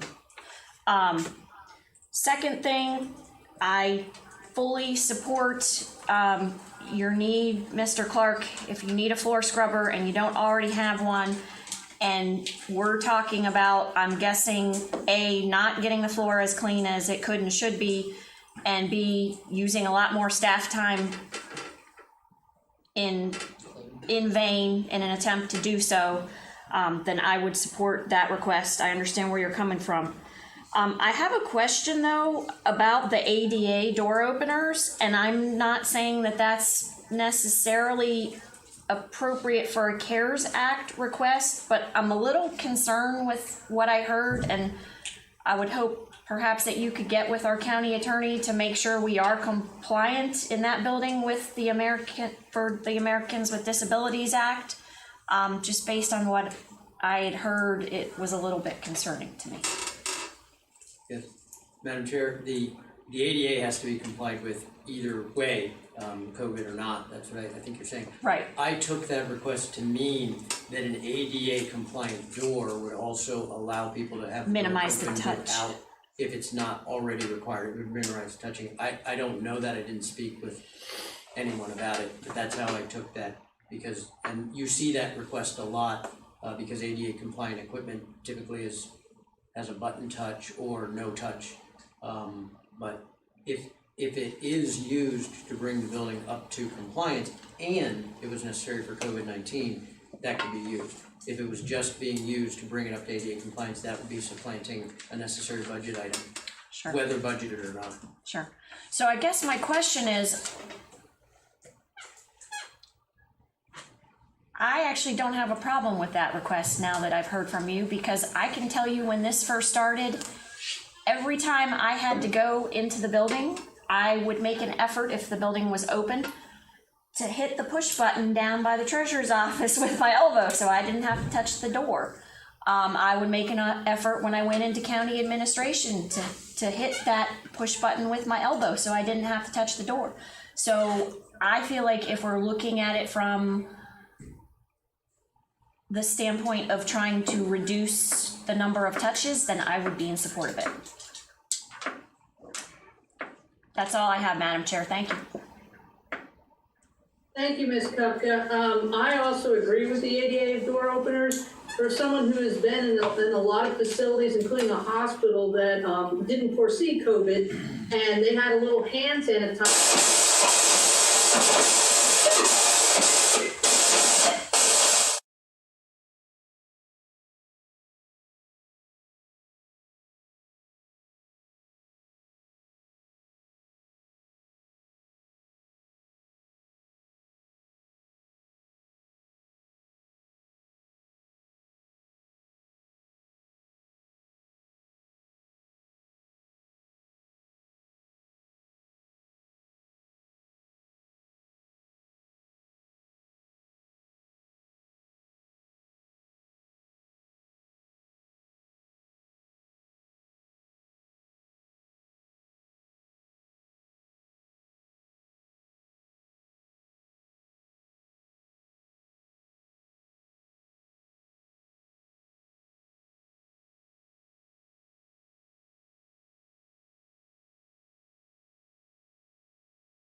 $2,000 to the building would be vitally important.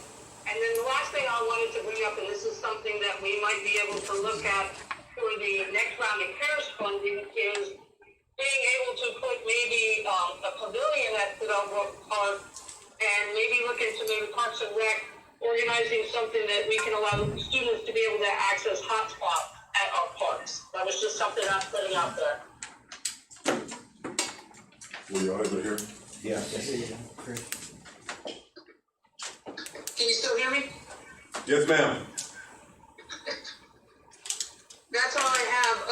Since I'm having trouble with my internet connection, I will turn over the running to the meeting to Ms. Kupka, and you can just, I'll leave this line open so I can get comment.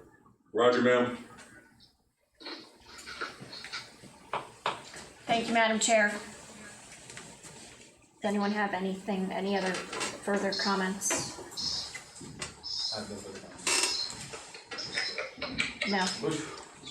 No. I heard what Ms. Bender said, you know, about, and understand everybody's thing about the ADA doors and the $2,000 for Sedell Brooks Park, but that means we just added $8,000 to this. If round two, if we're able, because we still have not met with the school board yet. And school board's request that I looked at was $1.3 million, okay? If we fund that whole thing, I mean, will the numbers work? If we can make it work, because we have to spend this money by December 30th. Now, usually, I'm the guy that sits here and tells you, hey, we need to watch it because this is taxpayers' dollars. And yes, CARES Act funding is borrowed money that the federal government is borrowing from us, the taxpayer, to give us this money. But it's here. Either we use it or we lose it, but the debt's still the same. So we need to give our taxpayers a return on their investment. With that being said, if we can do all this and we're expending all that money, I'm fine with it. I just want to make sure that we're being diligent and not putting everything going towards this second allocation. And I only say that because, yeah, Department of Treasury said this money's coming, but it hasn't hit our account yet. We got a hurricane coming up the coast. What I'm worried about is this first allocation, the state took their percentage, okay? Hypothetically, and maybe you know more on this because you're the lawyer. Hypothetically, Virginia gets hit with this hurricane pretty bad, okay? And the state's gonna need revenues to pay to get us back on track. Is there the possibility the state could say, well, yeah, we were gonna go ahead and give these dividends out to counties, but being a hurricane just hit, we're not gonna allocate those funds to the county, and now we don't have a second CARES Act allocation. But then we just spent everything already. You know what I'm saying? Is that a real possibility? Even though it's federal dollars, it's still going to the state. And the state is the one that decides how much they're giving to the counties. Can the state possibly say, hey, August 19th or whatever, no, we need the money to address the hurricane, you're not getting anything from CARES Act. Is that possible? Not under current law. This is given through the CARES Act to the states. It's allocated on a basis, and then there's an allocation framework done by the Commonwealth, and it has to be done based on COVID-19. That isn't to say that both the federal and state government couldn't say that the emergency declaration, which is going to happen, is more expensive because of COVID-19. In other words, when they go to get you out of your house because it's flooding, they need to be in PPE. Well, the evacuation centers now, they're having to have more because of social distancing. And so no one would know whether or not the state could then petition the government to say, we're gonna hold on to the second tranche and we're gonna allocate that in addition to, because we have a higher cost for the emergency declaration. Hopefully it's two separate acts. Hopefully there would be disaster funding, which is different. This is disaster funding, but it's pandemic disaster funding. But, you know, it's the federal government. It's not currently contemplated under federal law. So I would, first off, I'll apologize to my colleagues for taking us into the weeds on this. All I'm saying is the money hasn't hit yet. And I like to see it there before I plan on expending it. All I'm saying is with a $1.3 million request with a future joint meeting, maybe I'm not as prone to fully expend everything right here because, like I said, we just added $8,000 to one department. You know what I mean? That's just my my take. So my original. I know we're beyond the discussions. I have no problem with the rest of the budget. My only thing was that floor scrubber, but, you know, let's vote. So at this point, would the board desire to move forward with Dr. Young's recommendations and reduce the mobile hotspot recommendation from $800 for 4 to $200 for 1, if my math is correct? Right, because that was originally 4, being that there was one for the Quonset hut and one for each of the 3 elementary schools, so. That's correct, ma'am. All right, so then we would be looking for a motion to fund the Parks and Recreation line item at $49,138. So moved. Second. Any further discussion? All in favor? Ms. Bender, are you speaking? Yeah, I was gonna vote. Okay, yes, ma'am, we're about to call for the vote. Thank you for your patience. All in favor? Aye. Opposed? Aye. She was an aye. She was an aye? Yes. Okay. Chair votes aye, motion carries. Thank you. All right, moving on to economic development. Yes, Madam Chair, the Economic Development requested 2 software programs, one being Survey Monkey software, one being Jobs EQ software licensee. But after reviewing the request, it was discovered that these software programs actually have recurring licensure fees. Okay. And according to the guidelines for the CARES Act spending, CARES Act funding can only be utilized for one-time purchases. So those were recommended decline. Okay, and so Mr. Minor has no other requests other than the small business grant program for the Economic Development Authority, which we're gonna handle later. Very good, all right, thank you. Moving on to the Sheriff's Office. Sheriff Giles?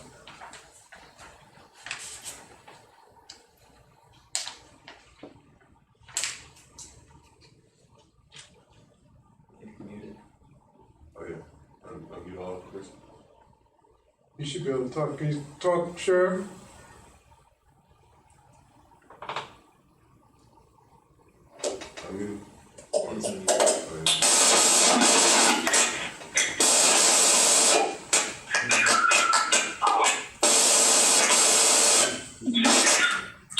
It's like the Keeners from Justice.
I'd like to take this time to thank you for allowing me to speak in reference to a couple of requests of the Sheriff's Office CARES Act.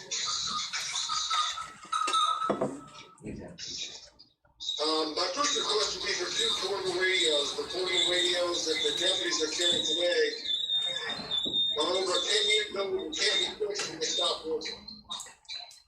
We have 5 new deputies that are in the academy today, and they're needing portables now. I'm asking for the radios that would be connected to the new radio system that myself and the department are in the new CIP request. Each of the radios, as you can see, is estimated around $4,192. With a total of $8,385 rating.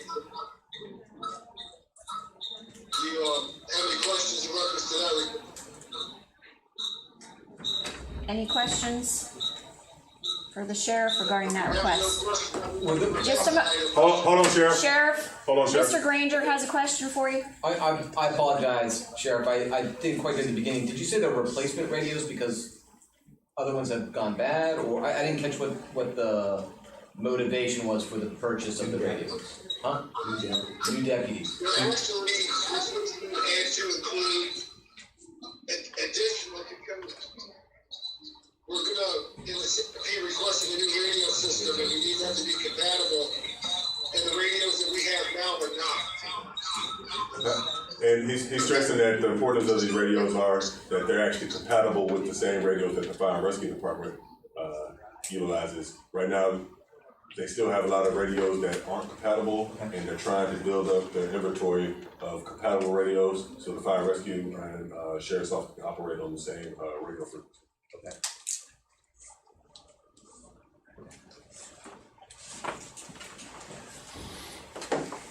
Mr. Stonehill, did you have any questions for the sheriff?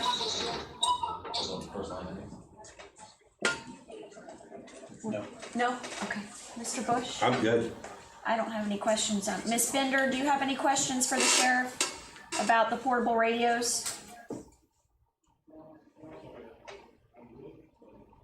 Ms. Bender, can you hear Ms. Kupka? Can you hear me? Yes. Ms. Kupka said, do you have any additional questions for the sheriff? Thank you. Sheriff, can you tell us about True Up the 911 lines, please? Yeah, back in March of 2020, we being the sheriff's office, received a $15,626.33 bill from Verizon, stating that it was a true-up bill. After some diligent work with Chris Dines and Levita Cobb, we were able to figure out that they being Verizon, hadn't done an audit since 2015 of the 911 lines that come into our building. The 911 lines that they audit, they essentially, when someone calls from Verizon cell phone or a landline, the location data is recorded and stored in our CAD system. Evidently, Verizon is supposed to audit these yearly, but they hadn't done an audit since 2015. And when they did that, they found out that they weren't charging us enough, so they dropped a $15,000 bill on us based off of a monthly charge that they do.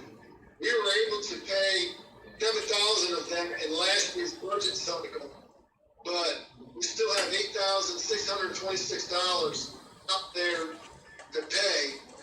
And in order to true up everything, we needed that $8,000, which of course we didn't have in the budget year last year. So that's why I'm requesting a true up bill to make to get to satisfy the rest of the invoice. Thank you, Sheriff. Questions from board members?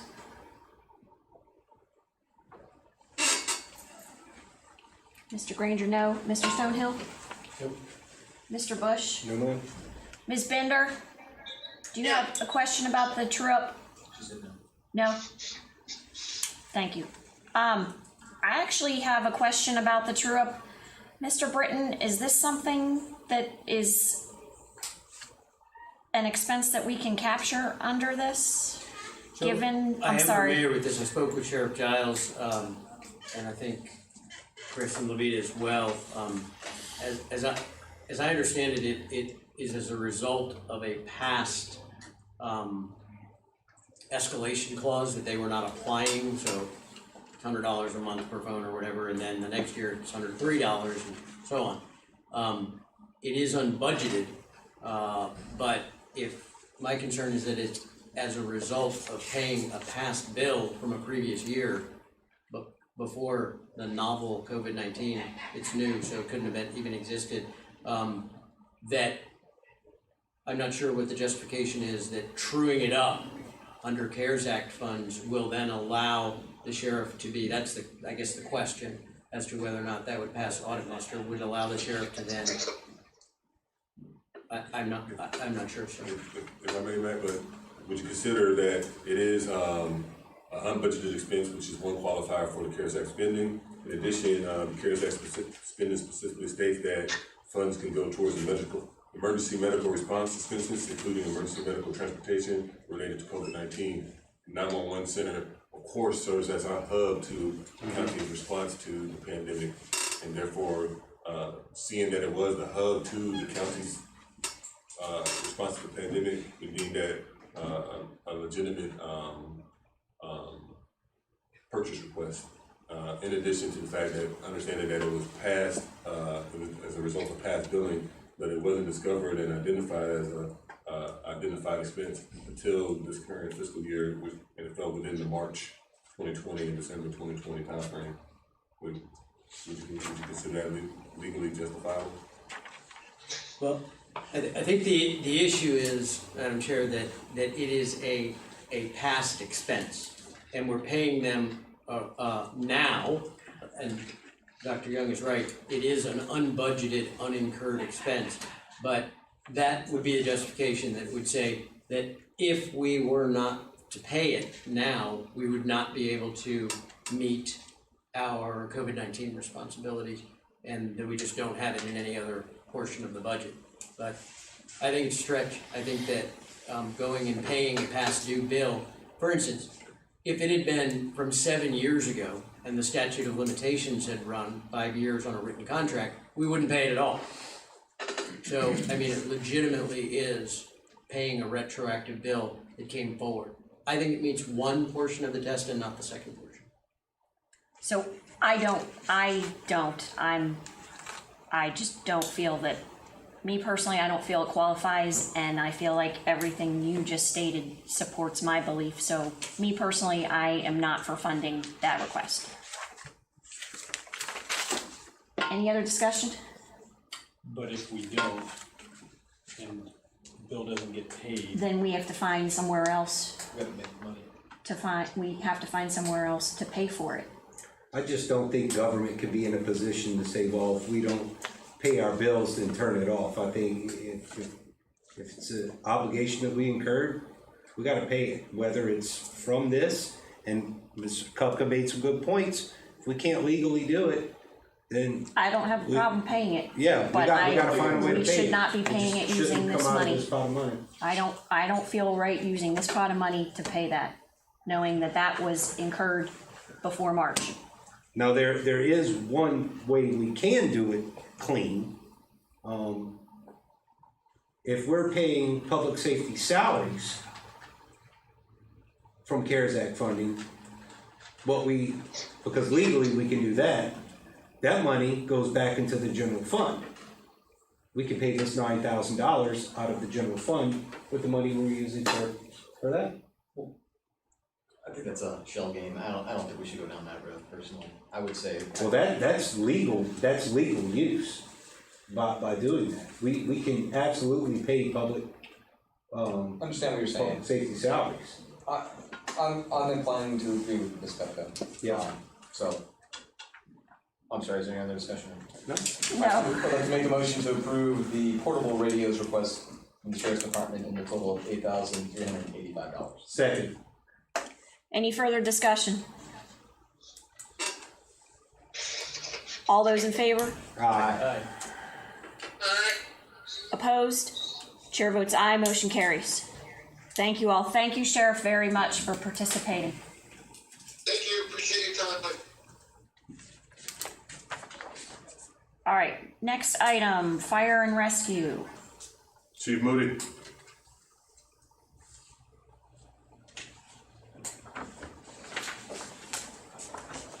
Chief is in the house. How are you?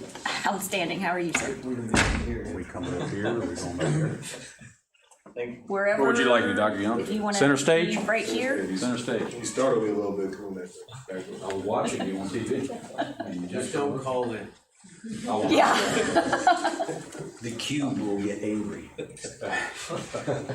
Well, good evening.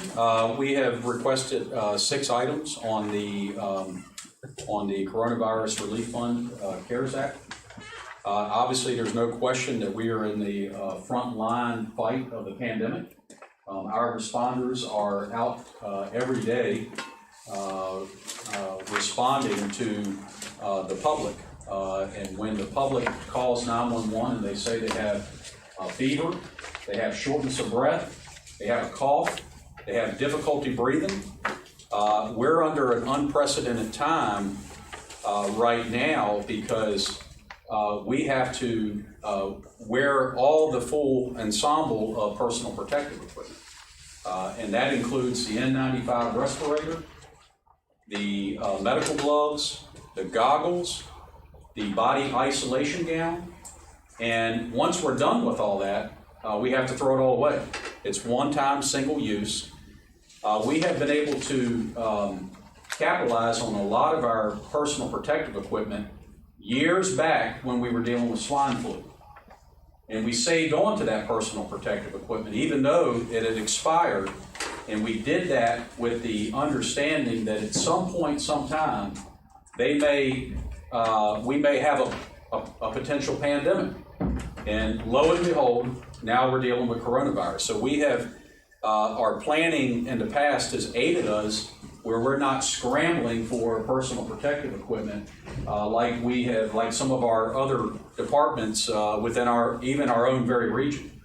The first one is requesting $5,000, which is a fairly low amount, and I think that we can maintain that with our prior planning and our prior equipment and inventory.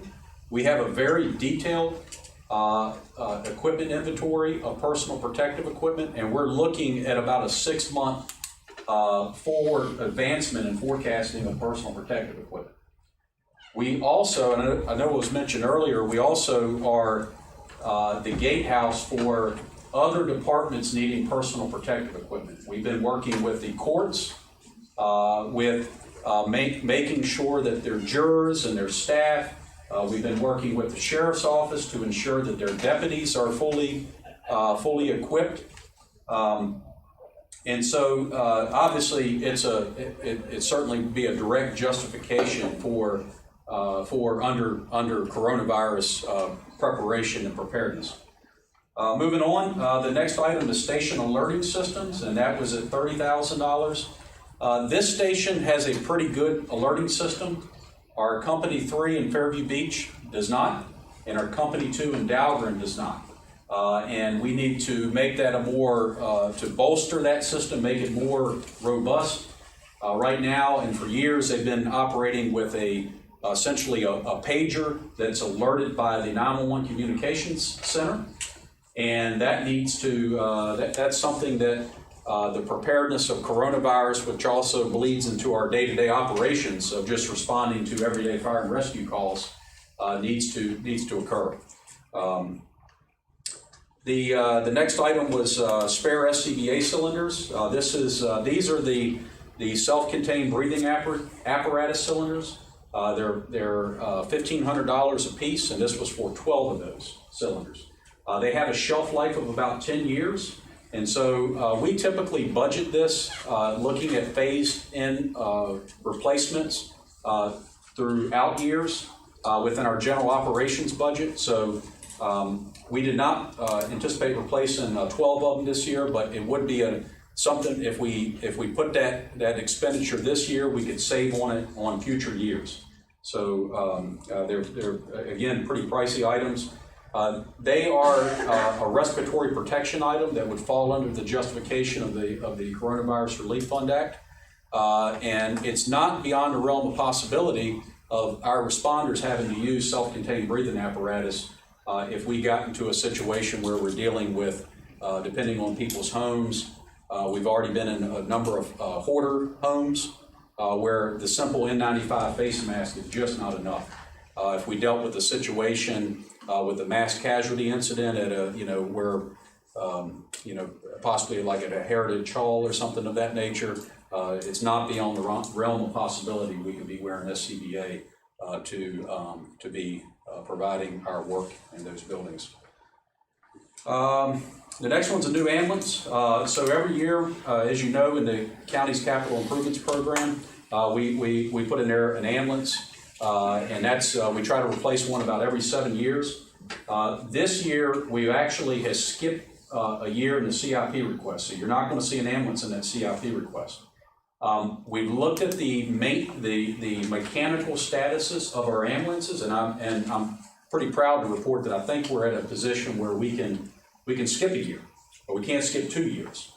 and probably couldn't have come at a better time. I think that just goes to the credit to this board of keeping an ambulance replaced every year, and number two, having a good preventive maintenance program and keeping them, mechanically sound and running.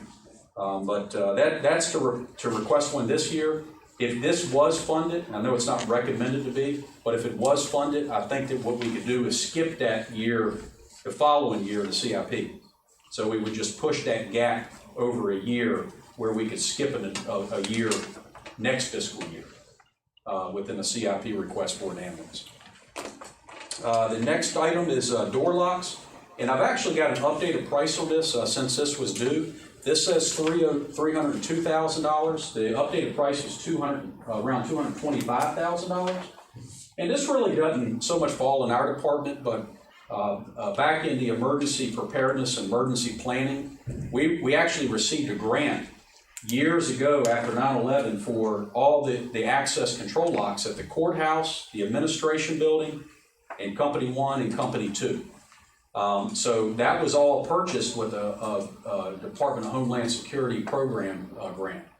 The $225,000 is upgrading the access control locks to not only all of our 3 fire stations, but also the Revercombe Administration Building and also the county courthouse, the existing courthouse. So instead of each one independently being battery operated, this would be a Wi-Fi system where you don't have to manually go through and say, well, we hired a new employee and there's another one that left. Each one of those locks have to be manually programmed currently today.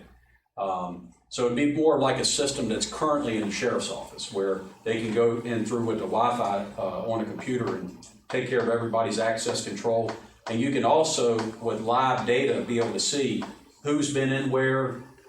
If you need to have immediate access to, we need the door shut down immediately, maybe because of a security issue, that could take place with that too. But that's not just fire and rescue, that's the courthouse, and that is the administration building, along with all 3 of our buildings. The last one is probably the least of our request, and that would be a mobile video trailer. This is actually under a current joint project with our department and the sheriff's office for a mobile video trailer system. This is actually under an active state Homeland Security program grant as one of the items that's under review right now. So that's the least of our request. You got a whole lot more in front of you that's more important. But it's the cost of that is $55,000. What that would allow is for an internet, you could log in and basically be able to set up any kind of, if you're trying to monitor what was going on in Dahlgren, or monitor maybe Colonial Beach is having a bike fest and you want to monitor what's going on at the county line without having people at the county line. It's more in regards for monitoring and surveillance and things like that. So, any questions? Mr. Granger, do you want to lead off? Yes, ma'am. Thank you. Sure. I'm sorry, Chief. Sure. The SCBA cylinders. You're saying that we're using more of those, or you're using more of them than we should expect, obviously, in the situation. Do you have a forecasted run out time frame on those? Again, they're good for about 10. They have a shelf life of about 10 years, and each one of them. And we have approximately about 40 in the department, throughout the entire department. Like I said, every year we try to purchase. We try to purchase a handful of them, and in order to keep that shelf life and expiration, to keep that where it's not all coming up to one. Okay. We are not in a situation where we have a few that are out of service, but we're not in a dire straits need. There could be some dual blending for our day-to-day operation, also along with justification for COVID. Okay. So that's where we were trying to tie it in. obviously fire and rescue is on the front lines and dealing Sure, with a lot yeah. of challenges with COVID. So I appreciate all your requests. I also would agree, I think, with staff's recommendation for this first round to hold off. There's a couple of big ticket items I would like to really seriously look at them though, assuming there's dollars coming in the next round, because I know you guys are out there for one. So. Right. That's all I have. Thank you, Mr. Stonehill. Station alerting system again quickly was just like when the guys are wearing the pagers in the buildings and stuff. How, I mean, the system's working right now, but just it could be better for 3. Yes, it needs to be better. It needs to be better for 3 and for 2. It does have some there are some vulnerabilities with the current infrastructure, and it's something we need to improve upon. Obviously, when the 911 center calls the station, particularly in sleeping hours, and they say, you have a call, you need to respond, that connection point needs to be, work 100% of the time. And it needs to, just the pager sitting in the bunk room is not something we need to improve upon. Will it work? If we don't have funding for it, we'll operate the way we continue to do it. And when problems exist, we'll fix those problems. So it has been working, and it will continue to work, but it needs to be better. And you have obviously much more call on. We do. So that's much needed then. And I would also stress the acuity and severity of sometimes the calls. It's it doesn't take a lot to get to be very vulnerable and somebody to look at taking action of King George County because we had a station that had a alerting system that did not work and didn't respond to their house on fire, or respond to the person not breathing, or had a delayed response. So it's as you know, our operations have changed drastically from when those stations were built. Those stations were built. They were built with the understanding and premise of volunteers having home-based response, getting up at their home, getting in their cars, driving to the station, responding to call. And we've moved to now the people are in the stations, having to be woke up, staying at the stations. And we've never really upgraded the systems since that transition. I'm good with staff recommends. Okay, Mr. Bush? So I like the point about revisiting the self-contained breathing apparatus, but I've been following our dashboard, and you've been tracking how many calls have been in response to possible COVID or whatever. Have you used more of these apparatuses in the last couple months than you had previously out of an abundance of caution or for whatever? And I will tell you, right, knock on wood, fortunately, we have not used any self-contained breathing apparatuses for responding to COVID-related emergencies. It's all been N95s. Okay. Yes. So be clear with that. So I like the $30,000 for the station alerting system. I think you sold that. But you only have a request for $5,000 for PPE. Now, previously, before you came in, I was talking about bulk purchases and stuff, and Dr. Young pointed out that the PPE was being purchased by fire rescue. So if you're handling the county's procurement of PPE, $5,000 seems like a low figure, just from my point. Right. Right, and some of what we've already received have been through provided to us from the state. Okay. A bulk of it has been what we have saved onto from prior years. Okay. So that's what has kept us without coming to a big request. I mean, we have bought some, we have purchased some, but we haven't had to purchase $100,000 of PPE because of, we're out. Most of our purchases have been because a supply chain of not knowing, you know, all of our vendors were like, we don't have any masks, we don't have any gowns, we don't have any gloves. In fact, we were at one time going up here to O'Reilly's and Advanced Auto Parts and purchasing all the gloves, nitrile gloves there to use for medical purposes, because we could see possibly our vendors didn't have any. The supply chain is back. Again, it depends on how far this thing draws out. If we're dealing with this, the UVA model says we're going to be dealing with 2,000 to 3,000 new cases every day in August and September. That's statewide. If it impacts our region, impacts our county, we may have to ramp up more. Right now, we're not seeing a major influx of PPE usage. We're using a handful of sets a day. We'll provide the courts what they need. We provide the deputies what they need.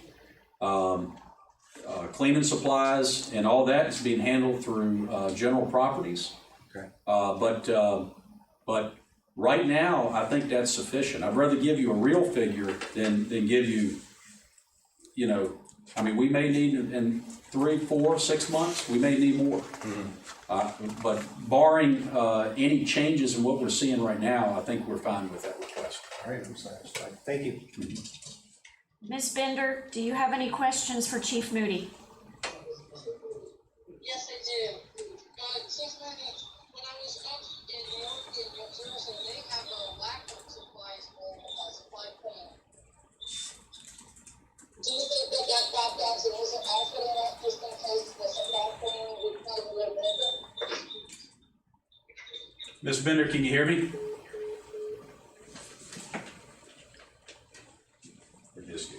The cube is angry.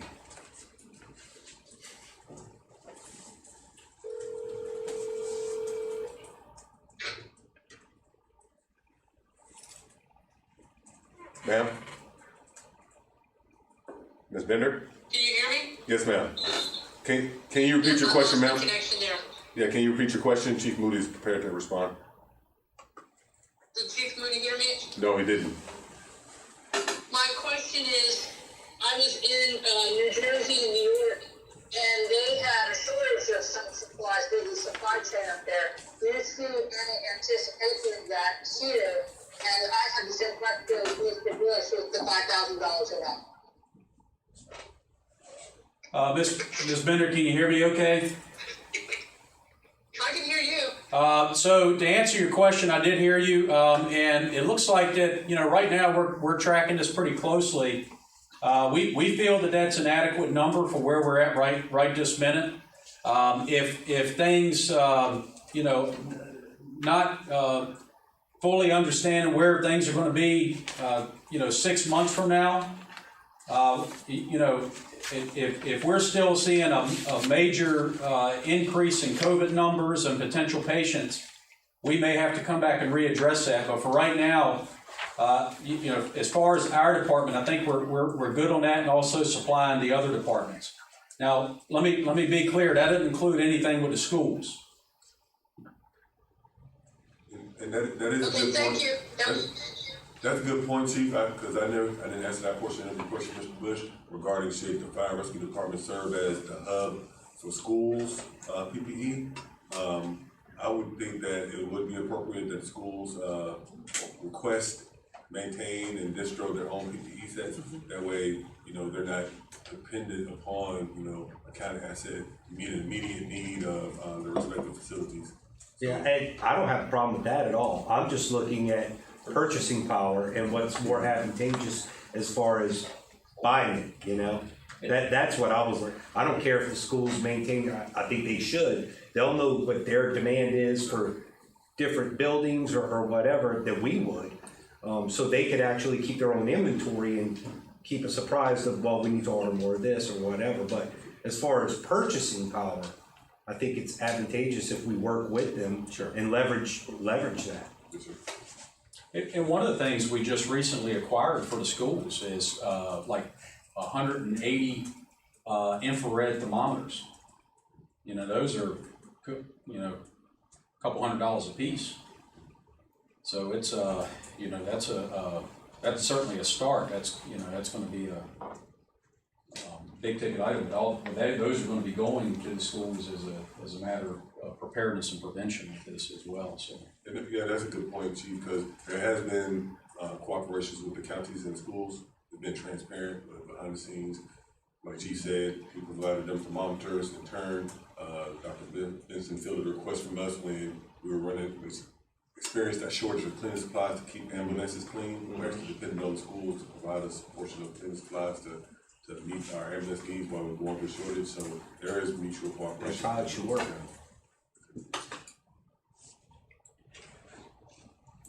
I don't have any questions. I move to approve the fire and rescue request as presented.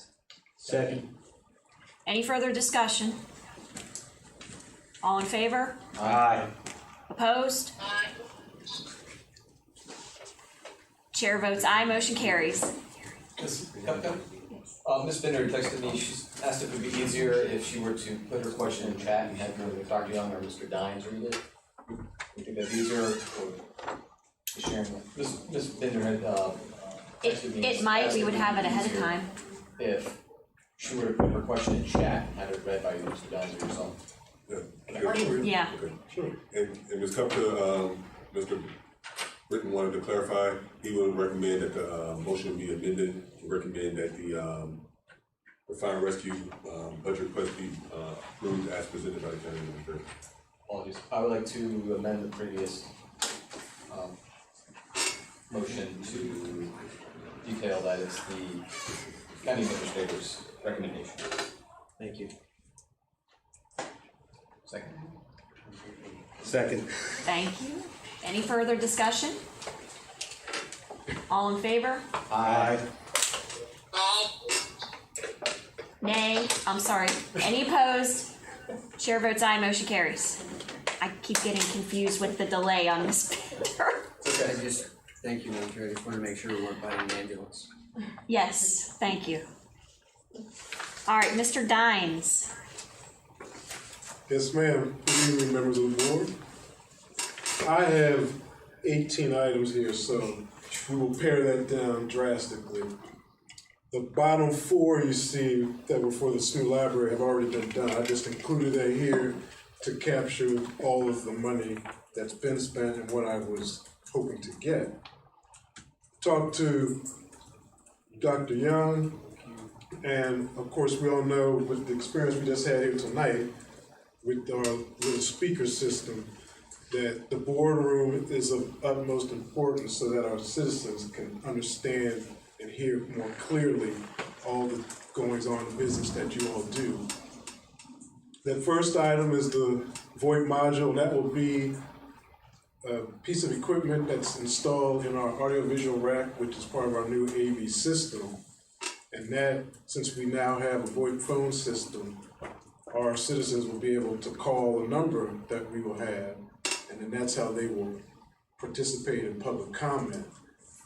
And with that will be a queuing system so that we will know who is coming in and their name, and we will be able to have them give their comment in turn of where they are in the queue. On top of that, the boardroom cameras and equipment upgrades for our videographer, Jeff Voigt here, and laptops to run, like he's running these and he's presenting that through our YouTube channel. We're trying to push people to the YouTube channel, and then they won't have to worry so much about the GoToMeeting, and they'll still be able to come in and call and be heard just like they are with the GoToMeeting, but it'll be a much better picture as he has picture in picture. He can isolate, so it's a great system that he has. And these are used in Caroline County because Jeff does Caroline County as well as the Bowling Green too. And when he is not here, then there's a void of that equipment. So we wanted to make sure we had all the right equipment so that he can have his person, once things get better, he'll come in and run it if he has to be gone in Caroline or another county. Of course, you heard about the laptops. I talked it over with Dr. Young, and we thought about 5 extra laptops for each county department would help ease the pain of people that wanted to telework, because we kind of had a shortage. And then when we tried to see if we could get those through our provider, they were all sold out. I mean, they sold out $2 million worth of laptops in 1 week when that COVID first started hitting agencies and counties. So wanted to get that so we could shore up that inventory so people could work from home if needed. And also, we wanted to have, just in case, for you all, you board members, for your tablets, we want to make sure we have better headphones with the microphone, so that if you had to be in this meeting and wanted to use your headphones because we were social distancing, and maybe someone like Ms. Bender is tonight, then it would be much better quality. And it would cancel out background noises. So we have that in for 10 of those for you all. And the body temperature reader will be a floor standing temperature reader that we would put in the inside of the vestibule in front of the boardroom, and that way, as citizens walked in, or even our employees too, we could put it anywhere, and you'll be able to read their temperature and make sure that they were okay to be in a public space. In my other items, I agree with Dr. Young, we'll push that to my CIP. So our next CIP, we will engage in pretty much most of the rest of these, and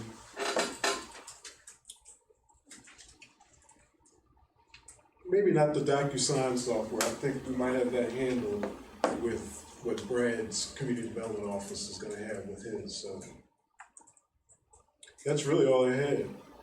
Thank you, Mr. Dines. Are there any questions? Questions for Mr. Dines? Go ahead, Mr. Granger. Yes, ma'am, thank you. Board, I see the number of things for the boardroom. These are going to be physically installed in the boardroom. Is that so? With the idea that we're going to be, I would imagine, leveraging larger venues for the near future. I would ask my colleagues if you want to wait until the next round to maybe look to do that, since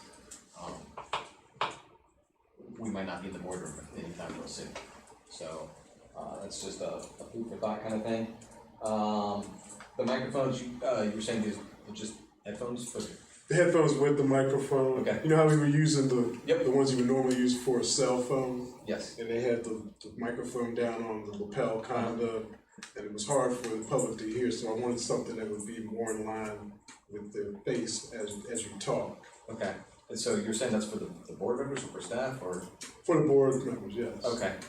I'll be honest, I have my own set of headphones. I think work for me well, because I know there's issues with feedback as well, and some of those, I don't think the rest of the board decided if you would want to move forward with that, but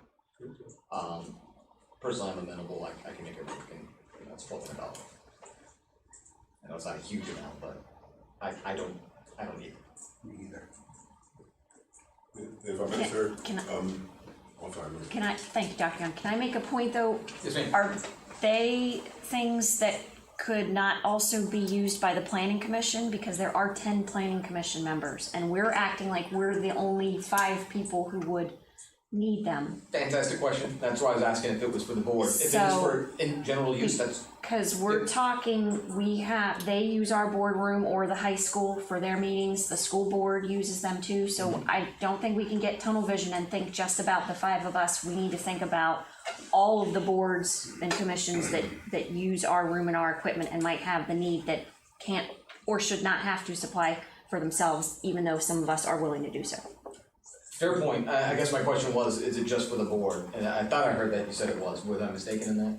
Well, I wanted 10 spots, but I probably should have 15. We shouldn't have anyone using someone else's equipment that's gonna have spittle and earwax in it. So it'll probably be 15 will probably be the right amount for that. So having for each one of the planning commission and your board. Okay, so do you want to make that request change here then, to make it 15 instead? We have to ask Dr. Young, see what he says here. Dr. Young, I'm tracking that we've crossed out $9,200 from, we took out the $9,000 for the sheriff's office and we took out $200 from Parks and Recreation, so. 600. Mobile hotspots, we Oh, yeah, 600, I'm sorry, you're right, yeah, 600, yeah, so 9,600, yeah.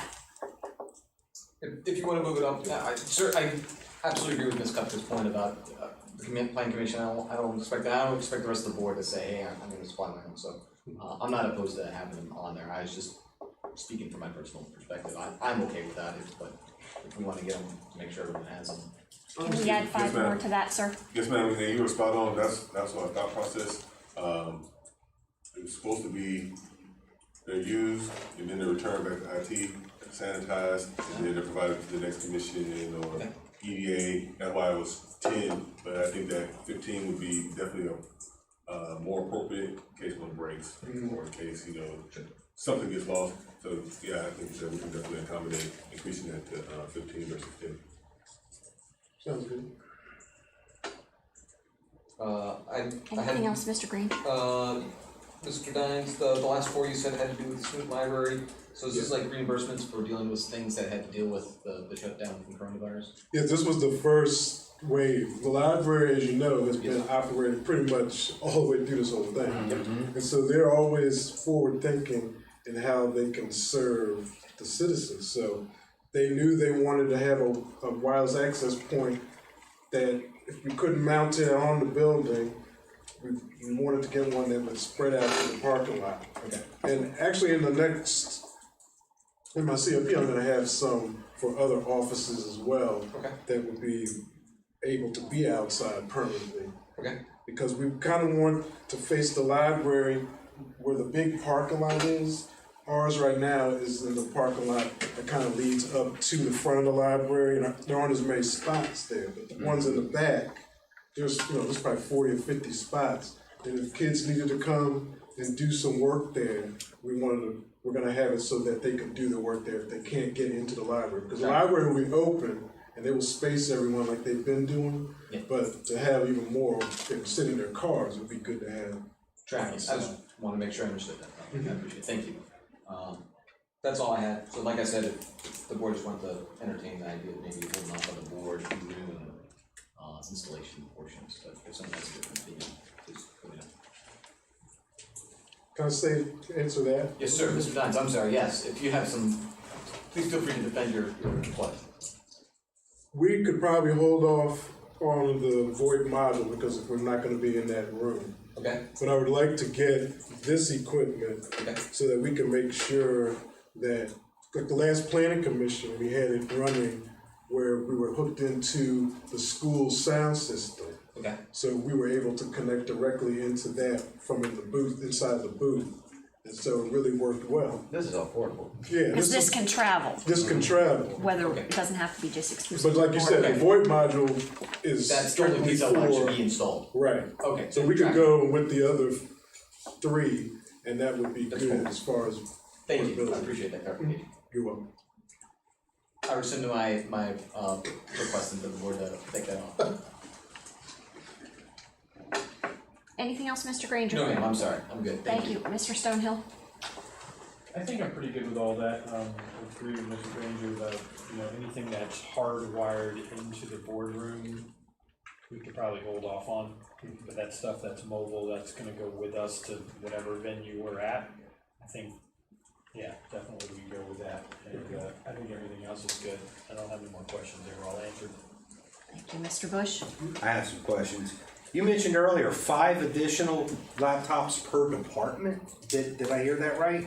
Yes, but if they didn't have that many people that actually, like we only have 4 people in our department. We don't need it. But just to have that surplus, because we've had issues with not having a surplus. So we currently have an inventory of laptops. This would be an additional 5 per department. And we owe the EOC, Chief Moody and Chief Lynn and Chief Basham have been able to loan us some that we use for community development. Sir, if I may? Yes, sir. We don't have an inventory of laptops. we currently operate on a just-in-time inventory, and I'm sure Mr. Britton can talk to you about his experience when he arrived, and he was in need of a laptop, and that was a week and a half long process because we don't have an inventory of laptops. And Christian is absolutely right. When we went into the pandemic and we started pushing people out the building to telework, we were so scarce in our laptop inventory that we actually robbed from the EOC to build up a telework infrastructure for the finance department so we could sustain our monetary operations. Those laptops are still not been replaced. And I think that 5 per department is absolutely appropriate because, as you all are fully aware, we had the scare in the courthouse that there was potential for the circuit court's office, which is much more than 5 people, could be enforced on teleworking. The laptops aren't there, So at any given time, we could see any potential department or multiple departments at one time get compromised just from someone traveling from department to department and then get people out on telework. And we best that we had that infrastructure in place to be able to support that telework versus trying to be reactive. So if the 5 per department were to build up an estimate of the total number of units you need, I could get that. What I don't like is I wouldn't want 5 laptops being physically issued to departments. If you retained them somewhere like an inventory where it can be checked in and checked out, because one department may need none, one department might need 11. Exactly. So as long as it was the 5 per department that kind of threw me off. The other thing is the thermometer. I don't like it. I think it's pricey for a toy. Only because who's going to calibrate it? If we're relying on something that's just going to sit there and it's for public health and we want to make sure somebody's not coming in that's running a temperature, I get it. I'm all for that safeguard. But I'd rather have someone from fire rescue or somebody that has a handheld thermometer that they're calibrating than a unit that sits there. What if it's off? How often is it getting calibrated? What are the costs associated with getting this unit calibrated? How long does this thing use? I just don't think it's reliable. And if that's what we're going to have there to give people a sense of safety and security walking into that building, I want to make sure the thing's reading correctly. I wouldn't feel comfortable with that. I think that's something that should be scratched. I agree as far as making sure it's calibrated and working correctly. Those people are the ones that did the boardroom. So we have a maintenance contract with them. So if we ever had any problems, that would be part of the maintenance contract if they did install that. How would we know? I mean, if it's reading, even sheriff's deputies have to get their radar guns recalibrated every so often. We don't know how accurate that thing's going to be. It might be accurate when we get it. How long is it going to be accurate for? Now, I think the way it's working now, because hopefully, we're going to get to a point where we don't have to do this anymore. I like the idea of having thermometer or temperatures checked coming in the building. I just don't think this is the way to go. I don't think it's the best way to go. So I'm for scratching the thermometer. That's all I have on this company. So would the check then not be to use a handheld one that we know is reading correctly? Well, then if that's the check, then we just bought this new thing for nothing. Yeah. I get it. Ms. Bender, do you have questions for Mr. Dines? I have some things in the chat if you can read them. In the chat, Mr. Dines, can you read Ms. Bender's? Oh, there they are. Oh, there they are. Yes. She's got a lot. It is important we purchase. Are you reading? Do I need to read? Read it. Go ahead. It is important we purchase the device for the rack system to allow people on the phone to be heard. That is the VoIP module, very important. Also, the integrated cameras are fixed and allow the camera remotely to go to who is speaking. For example, one board mic from Ms. Kupka and myself. When we talk, the camera turns to them and the audience can see and hear them clearly. I think it's important that we make our meeting room be able to be used to be transparent. The public review at a later date and be able to hear it all clearly. The body temperature reader in the vestibule, I had experience with them in a hospital setting. And near the vestibule, that assessed the outside. There was drastic temperature changes caused misreadings. They had the reader mounted on the ceiling, pointed at the door that opened to the outside. When they had a high reading, they rechecked me and others with the handheld device. So just like you said, it wasn't as accurate as the one that she experienced up in New York. Thank you, Ms. Bender. We read your comments aloud. Do you have any others? Thank you. Any other questions? I'll ask one other one, just to try to be able to make an accurate motion. Can I assume the cost of the microphones is linear? Meaning it would be half again more, from the original purchase price of $1,209 to be $1814? Yes. Okay. Yes. What was the, Mr. Bush said he had some concerns about the temperature readers. No, the temperature reader, the main, the scanner thing that he's talking about, Yes, floor the stand. body temperature reader, Yes. the unit. Okay. So, do we have consensus about, do we make a motion? So Mr. Dines, the model you're looking at is floor standing. It's not, as Ms. Bender pointed out, something that gets mounted to the ceiling that you would put right next to the door. Where are you thinking of putting this? Because there is a door right there as you walk into the county building and then to the right into the boardroom. Mm-hmm. I was thinking on the right side as you go down and you get ready to open up the door to the boardroom. You know where the hand wash Yes. Device is?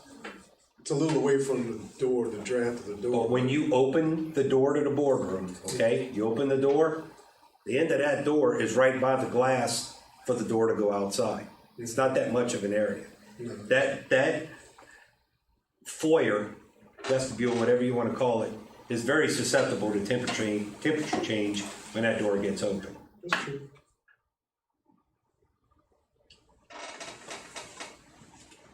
And if you put it in the boardroom, well, it's too late. You already walked in the boardroom. So what's the point? The boardroom's usually too cold anyway, so.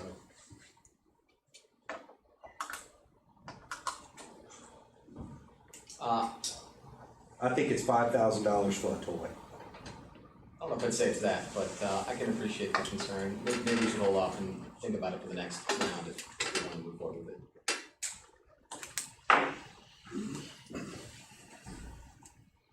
Just give me a second to.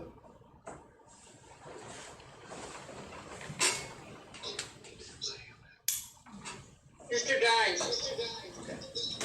Yes, ma'am. For the next discussion of CARES Act, can we look into one that temperature reading device for the next? I'm sorry, man, can you repeat for me? It's like For our next round, can you look into the accuracy of those temperature reading devices? Yes, ma'am, I will. Thank you. You're welcome. So it sounds as though we have consensus to remove that Yes, ma'am. for now, and Mr. Dines will investigate it. All right. Good for motion? Go right ahead. I move to approve the the IT department's request as presented by the county administrator with the modifications to remove the body temperature reader and to increase the microphones from 10 to 15 for a total amount of $85,517.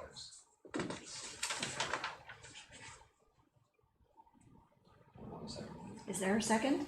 Second. Any further discussion? All in favor? Aye. I waited that time. Opposed? Chair votes aye, motion carries.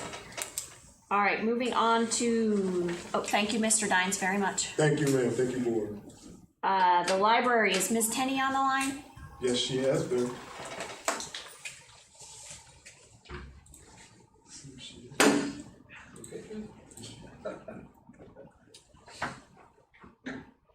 Robin?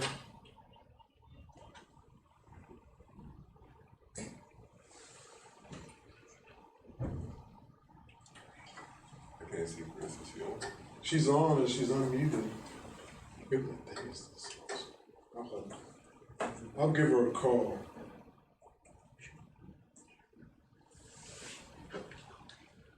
While we're waiting for, the library, I'll go ahead and discuss human resources. Amanda isn't here. Her only request was for NeoGov, which is a software, a professional, learning, software suite. But just like, economic development's request, it is, a software with a recurring license, and recurring fees, so it's not eligible for CARES Act funding. Thank you, Dr. Young. Can you hear us, Robin Tenney? I can hear you. We can hear you now too. Sorry about that. Okay, great. Go ahead, Ms. Tenney. Good evening. Thank you. The library currently has 3 self-checkout systems, 2 of which have personal payment systems. Due to current social distancing guidelines, we have had to shut down one of those systems, which contains a personal payment system. Therefore, we are requesting an additional self-checkout counter for the library. We already have the electrical and the Ethernet connections available for this, and we already have the additional personal payment system to drop into the counter. So it's just a count. So you just need the physical, the actual desk, right? We need the actual standalone counter that would be away from the current circulation desk. Gotcha. Yep. And that's because of social distancing, right? Right, it has shut down the one in the middle. Okay. Any questions, Mr. Granger? Mr. Stonehill? I take it it's shut down just because of the proximity of each other? Yes, sir. Mr. Bush? It makes sense, and I agree, to keep distancing. What I'm trying to wrap my head around though is $8,000 for basically a desk. Well, it's not just a desk, and I did price out other prefabricated counters from library vendors, and they range anywhere from $3,000 to $4,000. But we are trying to match what we currently have, and we need a thicker counter, not a laminate counter, because the personal payment system is very heavy, and it has to drop down and sit on that counter. Yeah, but eventually, hopefully, we can go back to the 3 stations that we have, and this is double what the other ones are. I know it's not a sticker, but it's double what you just quoted at $3,000 to $4,000. I just think $8,000 for a desk. I'd be willing to, Well, it's a counter. It's gonna be. I think the usefulness of this counter goes well beyond our current health crisis. Because this is another standalone with a payment system that we can continue to use. I would be inclined maybe to look at one that is not, matching if it is that much more. But. Yeah, my concern isn't the fact that you need a counter. I absolutely agree with what y'all are doing. And, I'd be willing to throw money at what was appropriate. But to me, $8,000 to serve as a counter, for something that hopefully is temporary, that's going to be removed to go back to the setup that's the permanent setup, I can't in my mind justify $8,000. Well, we're looking at something that wouldn't just be temporary, something that would be continue to be used long term, because we already have the personal payment system that is not being used at this time. Okay, so this would be incorporated into the future infrastructure. Into the desk itself, yes. I agree they need something. I don't know what that number would be. I just think $8,000 is too much. I agree they need something, but I don't know what that number is. But it ain't 8,000. That's just me. Thank you, Mr. Bush. Ms. Bender? I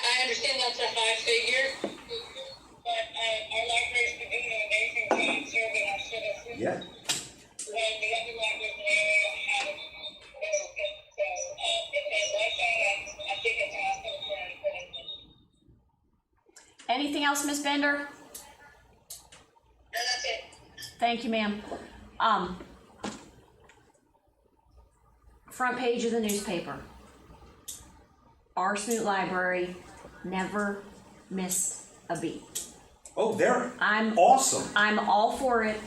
This is a special type of counter that they need that has the physical durability to house basically the cashier and the change machine. When you go to the self-checkout at Walmart, it's the same kind of idea. It's got to be able to house that and have, it's a cashier underneath the counter, and that's why they need a special counter that has to be stronger than the cheapo laminate counters that she's talking about that were $4,000. So I'm all for it.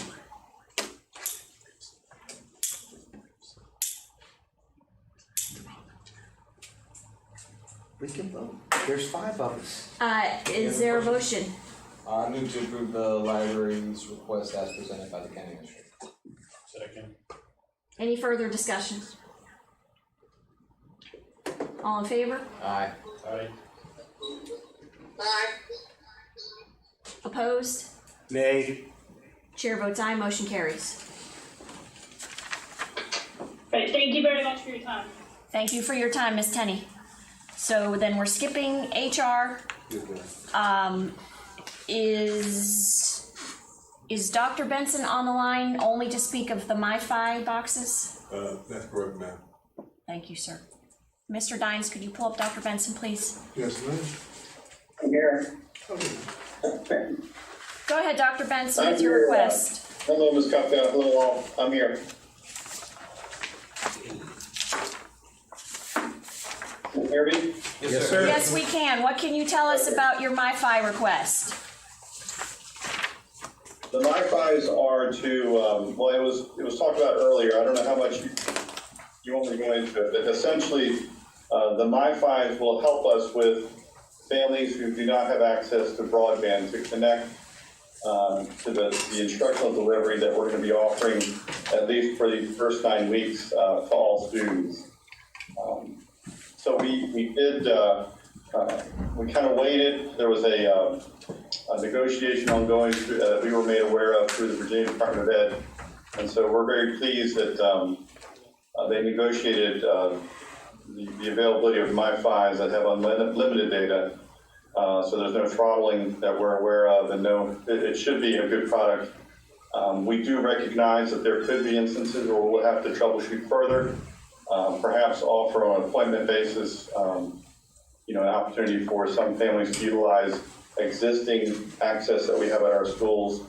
But we're hopeful that at that point we're getting down to a case-by-case basis. So your support and helping us finance the acquisition of hotspots will be greatly appreciated. Thank you, Dr. Benson. Questions from members of the board? Yeah, no questions. Mr. Stonehill? No question. Mr. Bush? No, ma'am. Ms. Bender? Nope. I don't have any questions, sir. Is there a motion? I move to approve the MiFi request from the schools as presented by Dr. Benson. Second. Any further discussion? All those in favor? Aye. Opposed? Aye. Chair votes aye, motion carries. All right. Thank you very much. Thank you, Dr. Benson, for your time. And Dr. Young, whenever you're ready, we're gonna move on to outside agencies. Yes, ma'am. We have a request from the United Way. I provided a letter before you all. And they explained the rationale behind the request, but they didn't assign number to their request.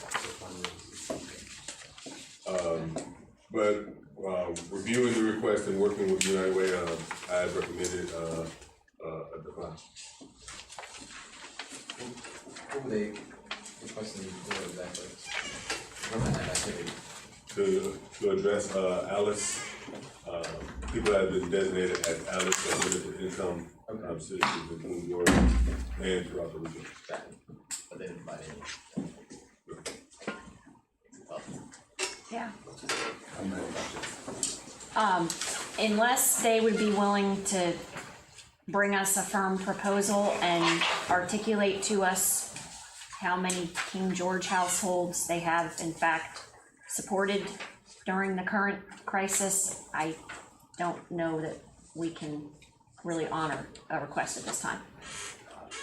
So welcome to bring it forth at the next one, Yeah. if they can come up with something concrete. Is that Mr. Stonehill? Would you be amenable to that? Mr. Bush? I know, I heard you the first time, Yeah. sir. All right, thank you. Ms. Bender?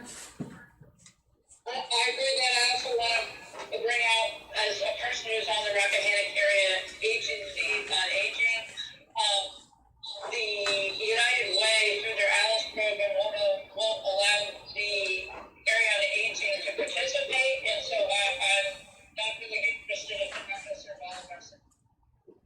Thank you, Ms. Bender. If you'll just contact them and let them know their request at this time has been declined for those reasons, and we'll leave it to them whether they choose to resubmit or not. Yes, ma'am. Thank you. The next up is, the King George the Rappahannock YMCA. With a proposal for King George County Schools Employee Child Care Funding Proposal. That'll be, by Marty Williams. Would it be okay to pass this out to you?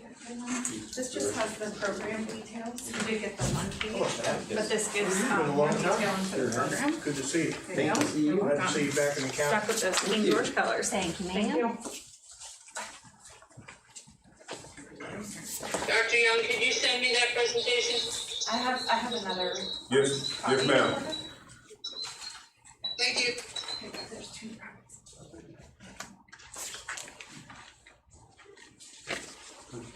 Go ahead, Mr. Riley. Good evening, Madam Chairman, members of the board,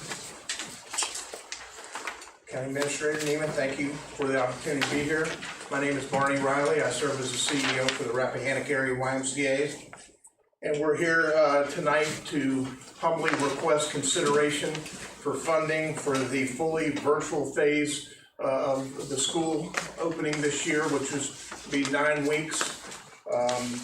This would be for up to 140 children, and the cost of the service for the first 9 weeks would be $192,150. The first 2 weeks prior to school opening was funded by the school board, and already I believe we have 95 children. The YMCA has been providing before and after school care in Planning District 16 for the last 15 years. We started off in Stafford County, and we're in every elementary school in Stafford County and Spotsylvania County and Caroline, which is a total of about 39 elementary schools. This pandemic has been difficult on all of us, especially the YMCA. When the schools close, our programs, many of our programs close, and the facilities subsequently close as well, the YMCA's. But the YMCA has continued to rise and answer the bell, and we continue to find a niche in the community where the needs arose. And we started a CREW program, child care relief for essential workers, and where we provided child care for members of the first responders, the doctors, the nurses, all the staff at the hospitals, the police forces and EMTs, all the essential workers in the area that needed child care. We provided that program. We embarked on a very aggressive campaign to try to raise money very quickly for these essential employees. There was one woman who worked at the Spotsylvania Regional Medical System, hospital, and had 5 children.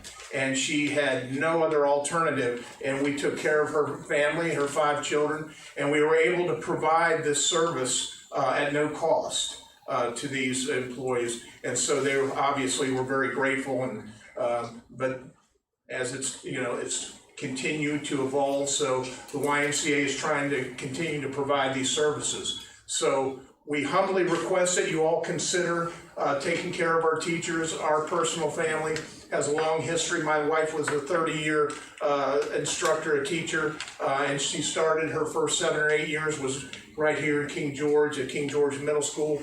in the 90s. Back 82 to 84, I worked full-time here in King George County, running the rec programs after I taught high school at Colonial Beach. So we have a rich heritage service here in the wonderful county, and I really ask that you really consider taking care of these teachers who really take care of our children and who really need this consideration to be able to have their children in a very strong, sound, well-run program. We have staff that are fully trained. Our program is fully licensed, and we have the ability to provide this service to you. And we thank you, number one, for this consideration. And we hope that together with the school system, we can partner to take care of our educators. Thank you, Mr. Riley. Questions from members of the board? I don't have any questions. I totally appreciate where this is coming from and the challenges that certain families are going to be facing. It's just, and I think we should move forward with funding this request. I think Ms. Wines, who had sent the email, was very poignant in her point that there's going to be an issue with equity of education. There's going to be families who are in a similar situation as some of the teachers with, they work 2 jobs and they just can't afford childcare, so they're gonna, maybe one of their siblings gonna be involved and they're not gonna have as much time, and so I don't think it's through any fault of the teachers, but I think there's gonna be some kids who are gonna be not receiving as good of an education as they really need because of the circumstances of teleattending and just the home life and the challenges we're facing. And so, I have real concerns for those families. But I totally agree. I would like to help out everyone that has those situations. Thank you, Mr. Madam Green. Vice Chair, I have a couple questions. Yes. Your request is captured twice on the YMCA request and then on the school's request. Is that 2 different funding requests, or is that the same? I believe it's the same. It's the same. Okay. The note Dr. Benson put on there, because I looked at that closely too, is that it states this is duplicative of the YMCA request. And the reason why I asked, Matt brought up a good concern that the board can definitely vote and approve on this, but not approve it purely as a YMCA outside agency request. We should approve it as a portion of the schools, right? That way there's no problem. And that's why we wanted to keep just these 2 things on there for the schools, like you suggested. Yes, Mr. Britton. So there's a supplantation issue because they're a body politic and independently elected. You can transfer money to their budget, but you can't pay their expenses because their budget's approved. So, and they have full control over the expenditures. So presumably these are, as I read it, it's only for school board employees. And then the other issue that you might have is in terms of the need of COVID, as you pointed out in the others, like with the Rappahannock areas on various things, is the need for this as a result of COVID, and what percentage of the people who are attending are already in daycare elsewhere and will just move the children here. It doesn't result in COVID. So that may be an audit issue. So I'm not understanding. Well, if you provide a slot for 140 people for daycare. Right. And 40 of them are already receiving daycare and paying for it and were prior to COVID, and now moved to the YMCA and that's paid for, then that's not as a result of COVID. But they would have been in school. They may have had daycare during the summertime, which was a normal expected expense. This would be during when school normally should be held, and through no fault of their own, this was a school board decision to close the schools. So now, as a result of the COVID-19 crisis. As long as that's the admissibility criteria. And just to clarify, it's for school age only, so we don't do under the age of 5, so it wouldn't be for infants. So it's school age that would have been in school. It's sort of similar to the CARES Act, to the EDA that you're gonna hear. We have an application process to do that. That's all I was bringing up. But the other issue is, I think legally you would have to transfer this to the school budget in order to pay this request. Right. Since it is limited to school board personnel, I think. Yes, Dr. Young? So, is there going to be, would the board consider, maintaining some capacity for county employees, or is it strictly going to be? That's what I was just. That was a request I made to Dr. Young last week, if he could please poll county staff to determine the need. I also asked the YMCA if they had capacity. So why don't we let you all talk and tell us if you have capacity to meet the needs of county staff as well first. Yeah, I think we'd wanna know the results of the polls first, cause what we have is a program designed for up to 140 children. Beyond that, we may need to look at the middle school and high school as a location, because currently we're at the 3 elementary schools and then we have a site at the YMCA. So right now, as of today, we have 95 registered, so it just would depend on what the need comes back as. Go ahead, Dr. Young. I have an even better suggestion now. If the board would consider funding this request, perhaps would you all consider funding the Play It Smart program, which is the county Park and Rec's equivalent to this this initiative for county employees? We have 19 employees. I'm utilizing the planning figure, let's say 25, 30 kids that would probably fall under the same requirements for that would be in need of childcare. And if the schools went with the Play It Safe, if I could work with Chris Clark and bring you all a proposal for utilizing Play It Safe as a program of working for the county, would the board consider that? That'd be wonderful if he has the capacity and the staff to do so. I'm good with that too. And Dr. Benson, that's, of course, the Play It Smart program is dependent upon the use of the school's facility. Would you reopen the facilities to the Parks and Rec Play It Safe program so it could accommodate the county employees getting free childcare as well? I only heard part of what you said, Dr. Young. I have a meeting tomorrow or Wednesday with Mr. Clark. Are you asking if the before and after care? That's I think thus far we talked about that initiating when students would be attending, or when we would transition to an in-person model, hopefully middle October. Are you asking if before that? Yes, sir. During the same 9-week time frame that the virtual schools for the YMCA program, could you support opening up the facilities for the Parks and Rec place? So Dr. Young, do you realize they're doing this at the 3 elementary schools? All 3? Yeah. Yes. And we need, like, if we increase our numbers, we'll need more space. And so we're fully licensed through the state of Virginia. We can't operate in a building that has an unlicensed program. And Parks and Rec, unfortunately, is unlicensed, and so our license will not allow us to operate in the same building as an unlicensed program. So if you're saying for us to operate the teachers and then Play It Smart to operate for the county employees, we can't. We can't be in the same building as an unlicensed Could they childcare provider. just be assimilated into our program? Well, they could, but I don't know that that's what. You would just need an additional location is what you had said earlier. So you could take on, let's say, county employees, public safety, into your program. In addition to the teachers, you would just need an additional facility, which the schools should be willing to accommodate. Correct, we just unfortunately cannot run in the same facility with the Play It Smart. And you retain your license at your building proper as well. So Correct. that could be the 4th site. So currently we don't have the school's license because we're doing a 2-week program. If that extends beyond that, we will get all the schools licensed. And King George Elementary was licensed for the Power Scholars program, so we just have to renew it. Well, I'd like to. Parks and Recreation is prepared to have 30 kids at the Citizen Center. Currently, we are unlicensed because we fall under an exception with the Department of Social Services. It's not that we are unlicensed daycare, it's that as a municipal government, there is an exception. You are exempt from licensure is what you're saying, Mr. Clark? We are exempt. Yes, ma'am, we are exempt as a local government. We are prepared to have 30 students here at the Citizen Center. Part of the discussion I need to have with Dr. Benson on Wednesday is in regards to how the school day is formatted so we can format our program properly and make sure that we're serving the students in the best manner possible. And the other concern we have is what Dr. Benson just alluded to, when the school goes back in session, that Play It Smart will return to the schools as is provided by the MOU that the county schools and the county has.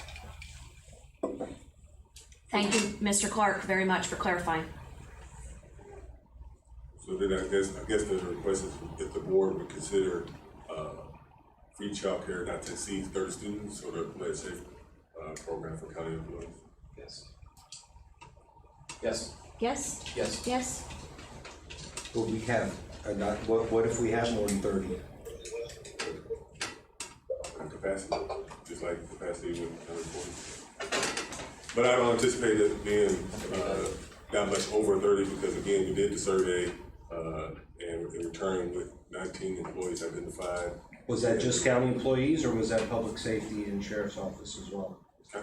I asked that he polled countywide, all And departments. it was 19? 19, so trying to figure 30, 35. 1.5. Yeah. Multiplier by 1.5. But that 30 children will definitely go a long way to help the county employees. Is it similar K to 6 age range?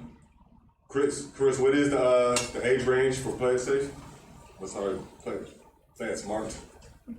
Play It Smart is our before and after care program. It is for school age kids, so it's K through 6, and next year will be K through 5. Just kids in the elementary schools. And what's the cost associated for a child? We have not developed the cost for this virtual learning center that we would do. Play It Smart is before and after school care. So that's $55 a week for somebody who's doing before care from 6:30 to the start of school and from the close of school till 6 p.m. Well, I'm confident that we could bring a proposal to you all at the board meeting tomorrow with the numbers and what the board consider and potentially adopt. Ms. Bender, do you have any questions? Yes, I do. I'm pretty curious after very clearly. For those of us that are on Zoom meetings. So, would you be able to have that tomorrow's meeting a cost or our next meeting for how much it would cost per student for county employees? Yes, Ms. Bender, he stated that he would have that ready for tomorrow evening's meeting. Okay, thank you. Anything else for you, Ms. Bender? And then I'm gonna go back to the other members of the board in the room. No, that was all. All right, so we heard from Mr. Granger. Anything else, Mr. Granger? I'm sorry, I had one other question. So you have an allocation of 140 students possible. What happens if, let's say it's 110 students? Is it just charged 110 students and then that's it? So the 140 is a base. So we have the startup cost for this is pretty extensive because at each site we're having to provide all new gym equipment. The schools are letting us use some of it. All the groups, the ratios ideally are 1 to 10. We have a floater in between each group. The cleaning supplies, we're using all of our own cleaning supplies. So the base of this program is based off of up to 140 children. Okay, so if it's 95, it's the same cost? Correct. We do expect next week our numbers to grow, is what we were told. Mr. Stonehill? I think we just go ahead and do that. I don't think I have any questions right now. Mr. Bush, go ahead. Thank you all for presenting tonight. Question one, probably geared to Dr. Young.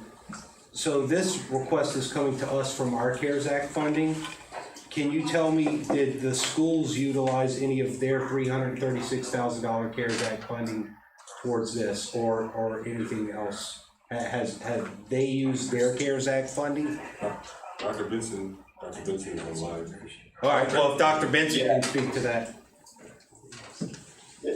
Yes, if you can hear me, we did, given the the timeliness that we need to begin this in order to have teachers at work today, we have committed, I think, $43,000 in school CARES Act funding to supporting this for this weekend next for our staff that are on contract. Okay.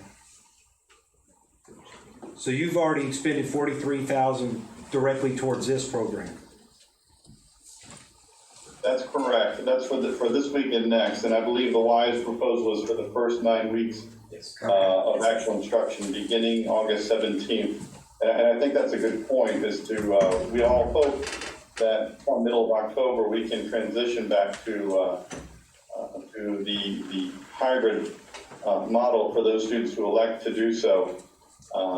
But keep in mind, this is a proposal to fund childcare for staff so that we can conduct school or have the people we need to conduct school through that first 9-week period of school. Nothing beyond. Gotcha. Which as part of the current proposal.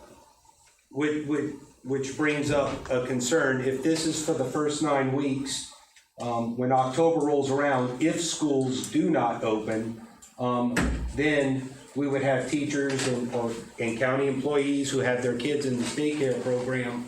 All of a sudden, there's no funding because it's been expended. And I'm not familiar with any government programs that go away. Once something is put there, how often do taxes go down? Or a federal agency shrinks in size. You really don't see it. And that's what I'm concerned about. If is the money after this 9 weeks.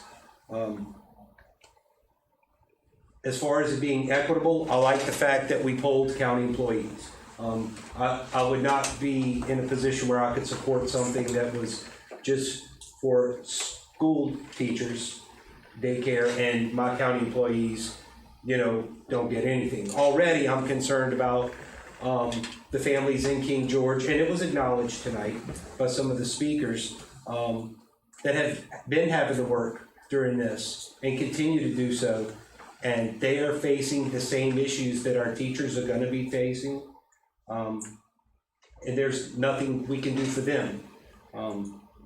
However, we can do something for our employees and our teachers, and that's why I can support this, because it's equitable across that board. I would like to do something for all of our citizens, but there's just no mechanism in place that we could have an impact on that.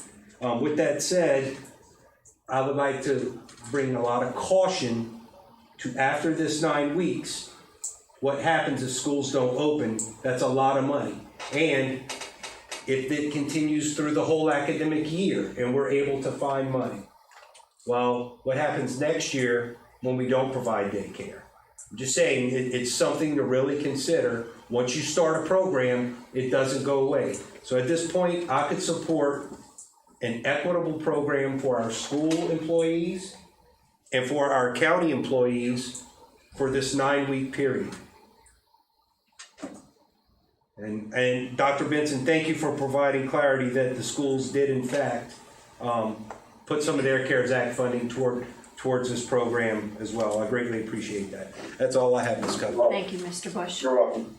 I would say for my comments that on the call with Congressman Whitman last Friday, I pointed out to him that the YMCA was going to fulfill this need for our school division and that we were going to try to do something for our county employees, but that this is only for the 2 weeks of pre-service and then the 9 weeks of school. And I stressed to him that our money pot is going to run out, and if the conditions are going to continue and there are going to continue to be recommendations and decisions made by school boards to continue to have the schools closed, then Congress is going to have to prioritize funding childcare, flexible spending accounts, and things like that in their next round of coronavirus relief.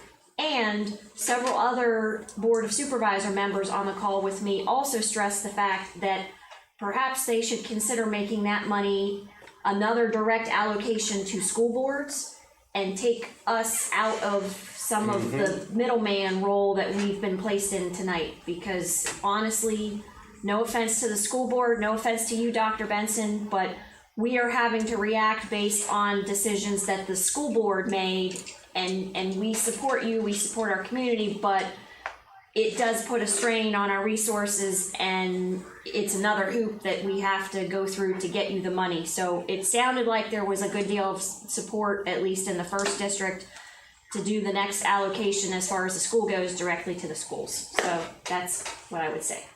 And yes. I would just like to add one note, and it's not a pot shot, it's just how I see it. I think during this whole time, when schools have been closed, I think our school system, or school board has been looking at if they were gonna open schools, not how are we gonna open schools. I think now that we got 9 weeks, I would like to see a shift into how are we gonna open schools instead of just, or if we're gonna open schools. That's all I would add, but. Thank you, Mr. Bush. I did have one more question for you all. Can you speak about when you did the crew? Did you have any instances of disease or outbreaks or anything like that? No, we did not have any cases. So So our check-in procedures are pretty intense. So when a parent comes up to the check-in table, they're not allowed back into any of the rooms that we have the children. Immediately, their temperature is taken, and then the parent has a health questionnaire that they have to write down, log their temperature, answer a series of questions, and then sign them in. And then from there, they go wash their hands, and then we put their stuff down, and then they're broken up into a group, and they never commingle with the other groups. They're in the same group the entire length of the program.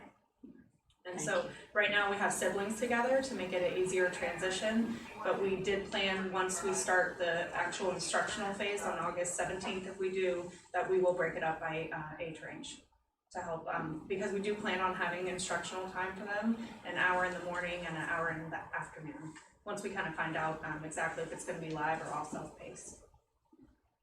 Thank you. Any other questions from members of the board? Any other questions? You guys hear me? Yes, Ms. Bender, any other questions? Yes, I just had one question. Is there any kind of funding or grant source for some of those families that do have challenges, maybe a single parent household, and there are residents and want to try to help them to be able to work and for the children to have an equitable education? Just asking that question. I mean, all that we've seen at our branch are some parents go through Department of Social Services, but other than that, you know, that's all we have, and we probably have about 10%, and then we do have some families that are on financial assistance that attend the branch, and so we discount it based off the sliding scale of their income up to 70% off of the child care programs, and we do have families that qualify for that. So no one is turned away from us for the inability to pay, as long as we have space. Now, our branch has been limited because of the occupancy rules that we are at about 30% occupancy, where we typically are, the branch could have 100, we're hovering about 35 is all we can have with the spacing requirements. Thank you. All right, thank you. Thank you, Ms. Bender. You ready for a motion? I move to approve the daycare request in the total of $192,150 against the school's CARES Act spending request. Second. Any further discussion? So just to be clear, we are gonna revisit at our next meeting the discussion about county employees and their program, correct? Tomorrow, yes. Tomorrow. Yes. Okay, and we're all in Yes, agreement. absolutely. Okay. Don't anybody go backwards on this. Yes, Mr. Britton. And Madam Chair, I just think that the motion needs to be under federal law that the county move to transfer to the Yes, school division. to the subdivision, Right. because that's how it is in the I did regs. say the school's request as opposed to the YMCA request, so would actually say that money would be transferred? Yeah, I think so. It was, I know that you did say it is against, but the law says that it can be transferred between political subdivisions. Okay, then I'd like Well, to. we still handle all, even the money that the school division gets from the state still comes to the county. And then the county appropriates it out through our finance department, right? So. Yes, but it's two separate funds. There's County CARES Act fund that's being stood up, and the school CARES Act fund that's being stood up, and it has to be transferred to the school's CARES Act fund before the school appropriate it and use it. Gotcha. I would like to amend my motion to clarify that the money will be transferred from the county to the school's funds for expenditure. Thank you. Second. Any further discussion? All in favor? Aye. Opposed? Chair votes aye. Motion carries. Thank you all very much for your patience. Thank you all. Do we have anything else on this agenda? Thank you Any very much. presentations? Just Nick, and then public safety. Yes, Dr. Young? So next we have correspondence from the Northern Virginia 4-H Education and Conference Center. They have a outside agency request for $17,520. With justifications contained in that letter. Correspondence. Questions from members of the board? I'm sorry, I haven't read it. So if you all don't mind while you read, can I talk? Is that okay? Because I'm ready to go on this. My own kids have gone to 4-H camp since they were in 3rd grade, and they're going in 10th grade, and they didn't go this year. The issue I have with this is sending a good chunk of change out to Front Royal for their facility in Front Royal that really our kids only get to use that 1 week a year during 4-H camp. And quite frankly, the governor closed the summer camps. So being that this is also a unit of Virginia Tech, it seems to me like perhaps it's a request that somehow the state should honor, and it should not be put back on our locality. And I hate to say that, like I said, my own children were counselors last year. They've gone every year since 3rd grade, but I just think this is not appropriate to ask this at our level. My kids have also used it. Looking at the request, it says that without emergency assistance from all 19 of the localities. So I guess my question would be is, even if we were to move forward with this and all other 18 localities not move forward with it, does that basically mean it just doesn't happen and the money's gone now, or what does that mean? I don't know, sir. I think that's a viable It's concern. pretty vague. Yeah, I don't feel comfortable. Madam Chair, may I Yes. also point out that I'm not exactly sure which 4-H this is, but I don't think that the county can make a direct grant, because it would have to go through the EDA, unless this was like a Virginia Tech extension. Well, it is. I believe it is a unit of. Then it would have to be given to Virginia Tech. Gotcha. And that's going back to the state. That's a difficult And that's, thing to do. that's the real hesitation I have with this. A disgorgement agreement, as Mr. Granger just pointed out. I assume if they didn't get everything they needed, we would be able to disgorge it, and then you'd have extra CARES Act money. But this, I don't say can't be done. If you had wanted to do it, I was still gonna raise this, that it definitely can be done through EDA. Right, they could on their own apply for a grant. I tried to research it, and I can't find any direct state 4-H. And I wasn't able to see what the other localities were doing with this, but I think they're gonna direct it to their IDA. Yeah, thank you. Mr. Stonehill?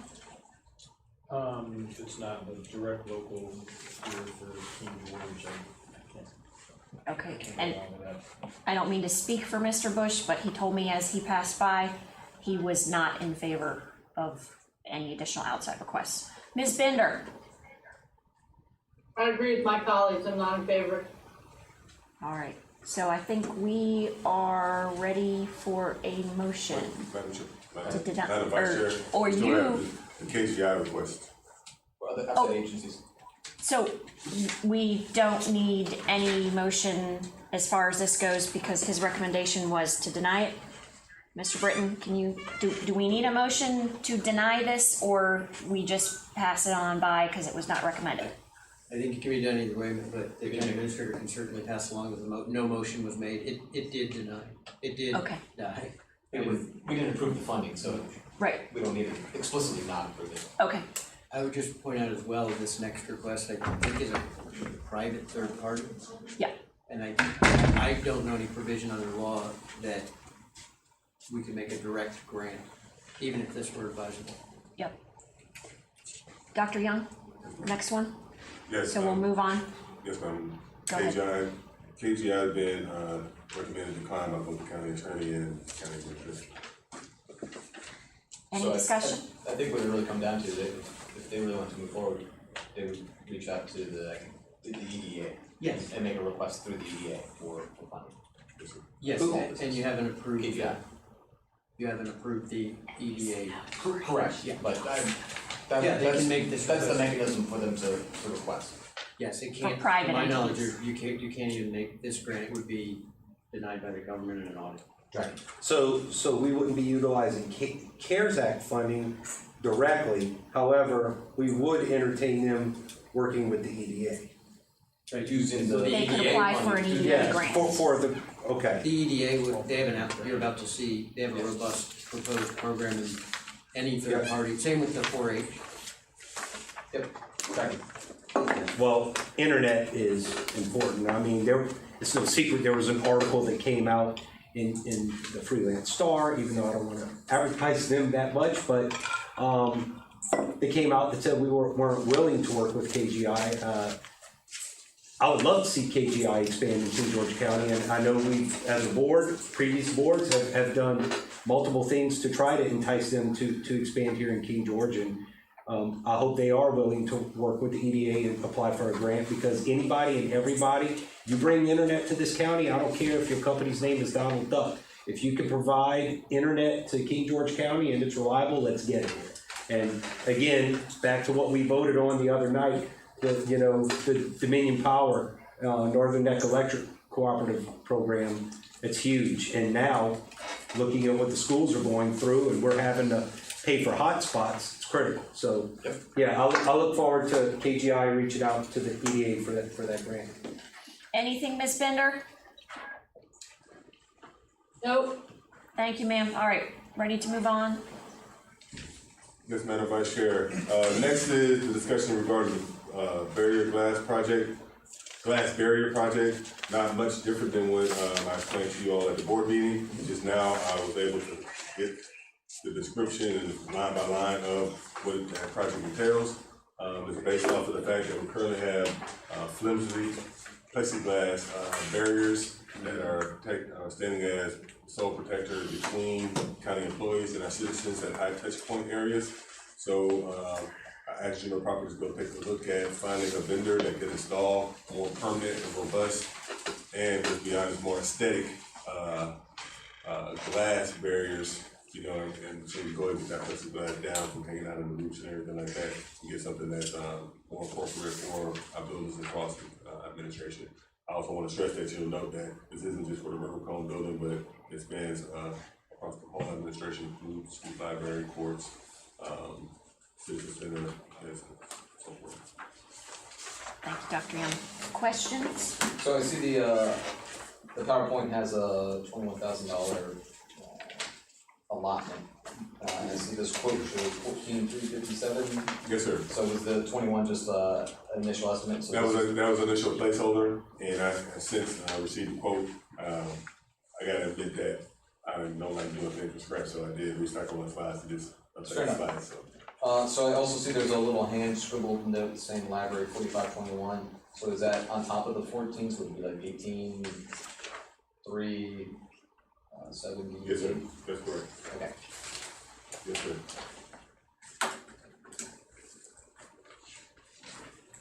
I have no questions. No further questions.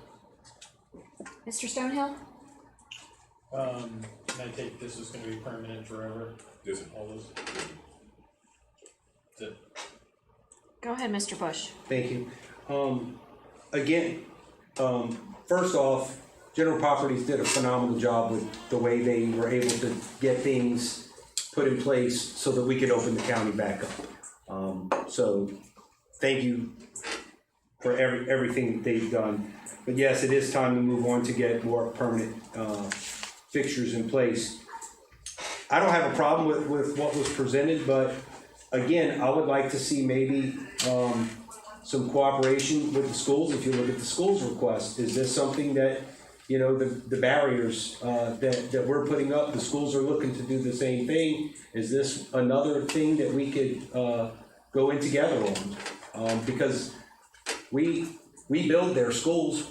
The county just took out a bond to do the middle school expansion. Well, this is infrastructure in the school.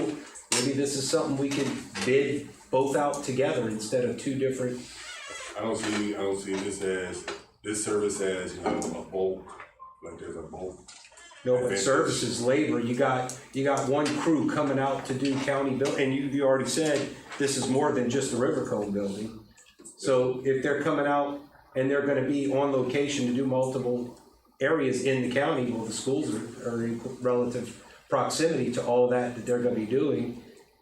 You just have the same crew bid out one big job instead of two separate contracts, you know, with maybe potentially two different companies.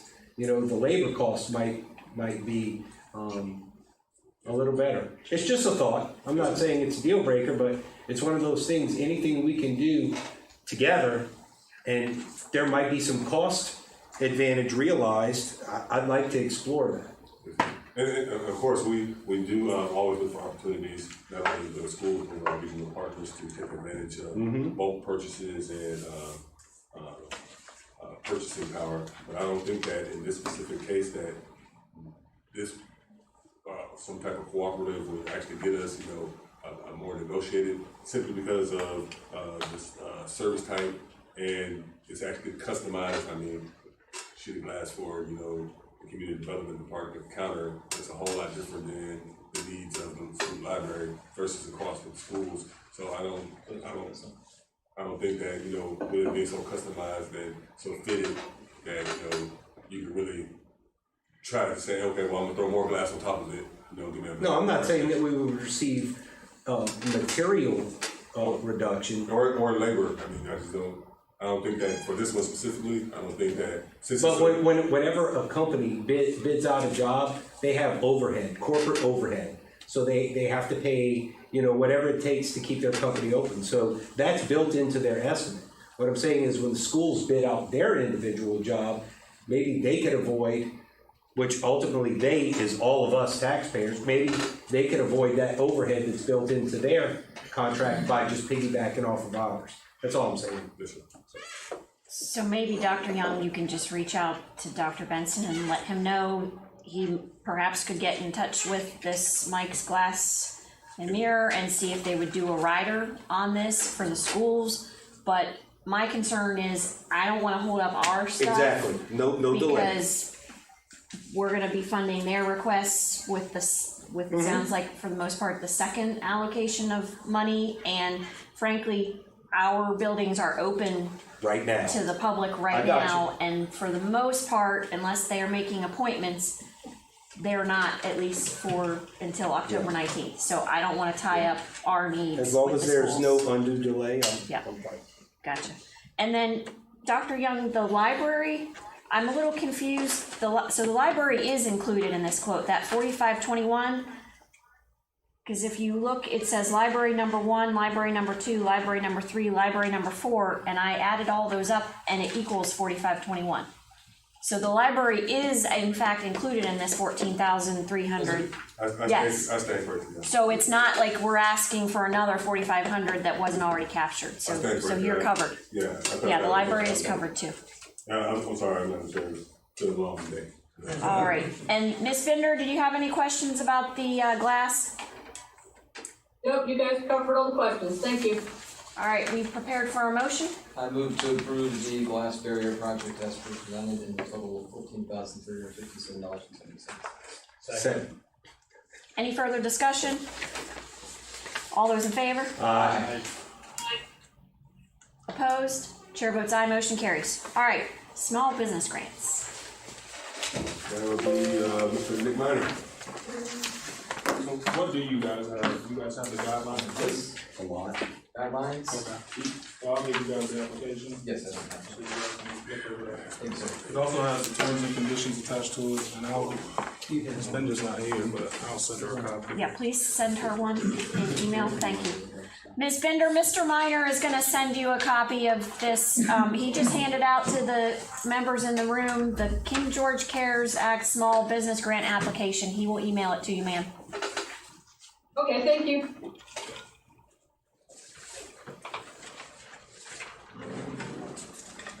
Okay, so obviously, guys, I'm here on behalf of the business community of King George County as well as the Economic Development Authority. And I'm just going to give you guys a quick overview of the program.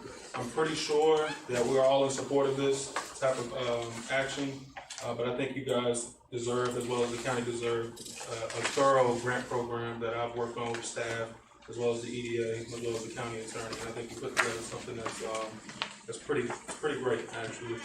And we potentially, or the EDA could potentially use moving on to the future. So, next slide, please.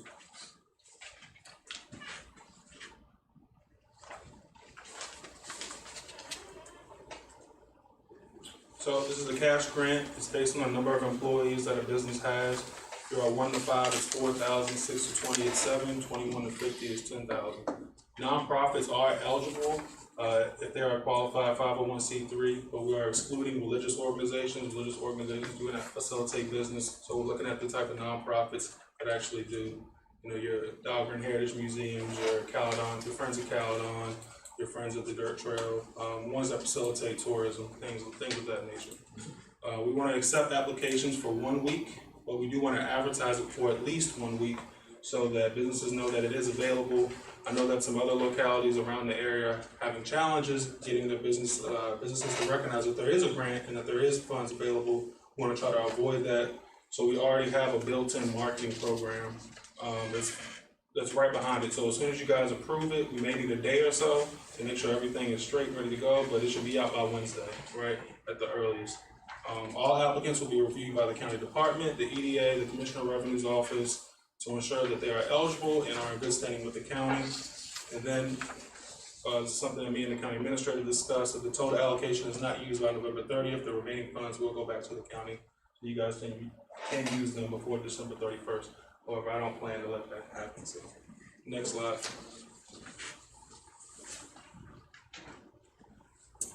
So, working with the county attorney, he did recommend that I put together an internal process as well as put that in a memo. And I can provide that to you guys as well.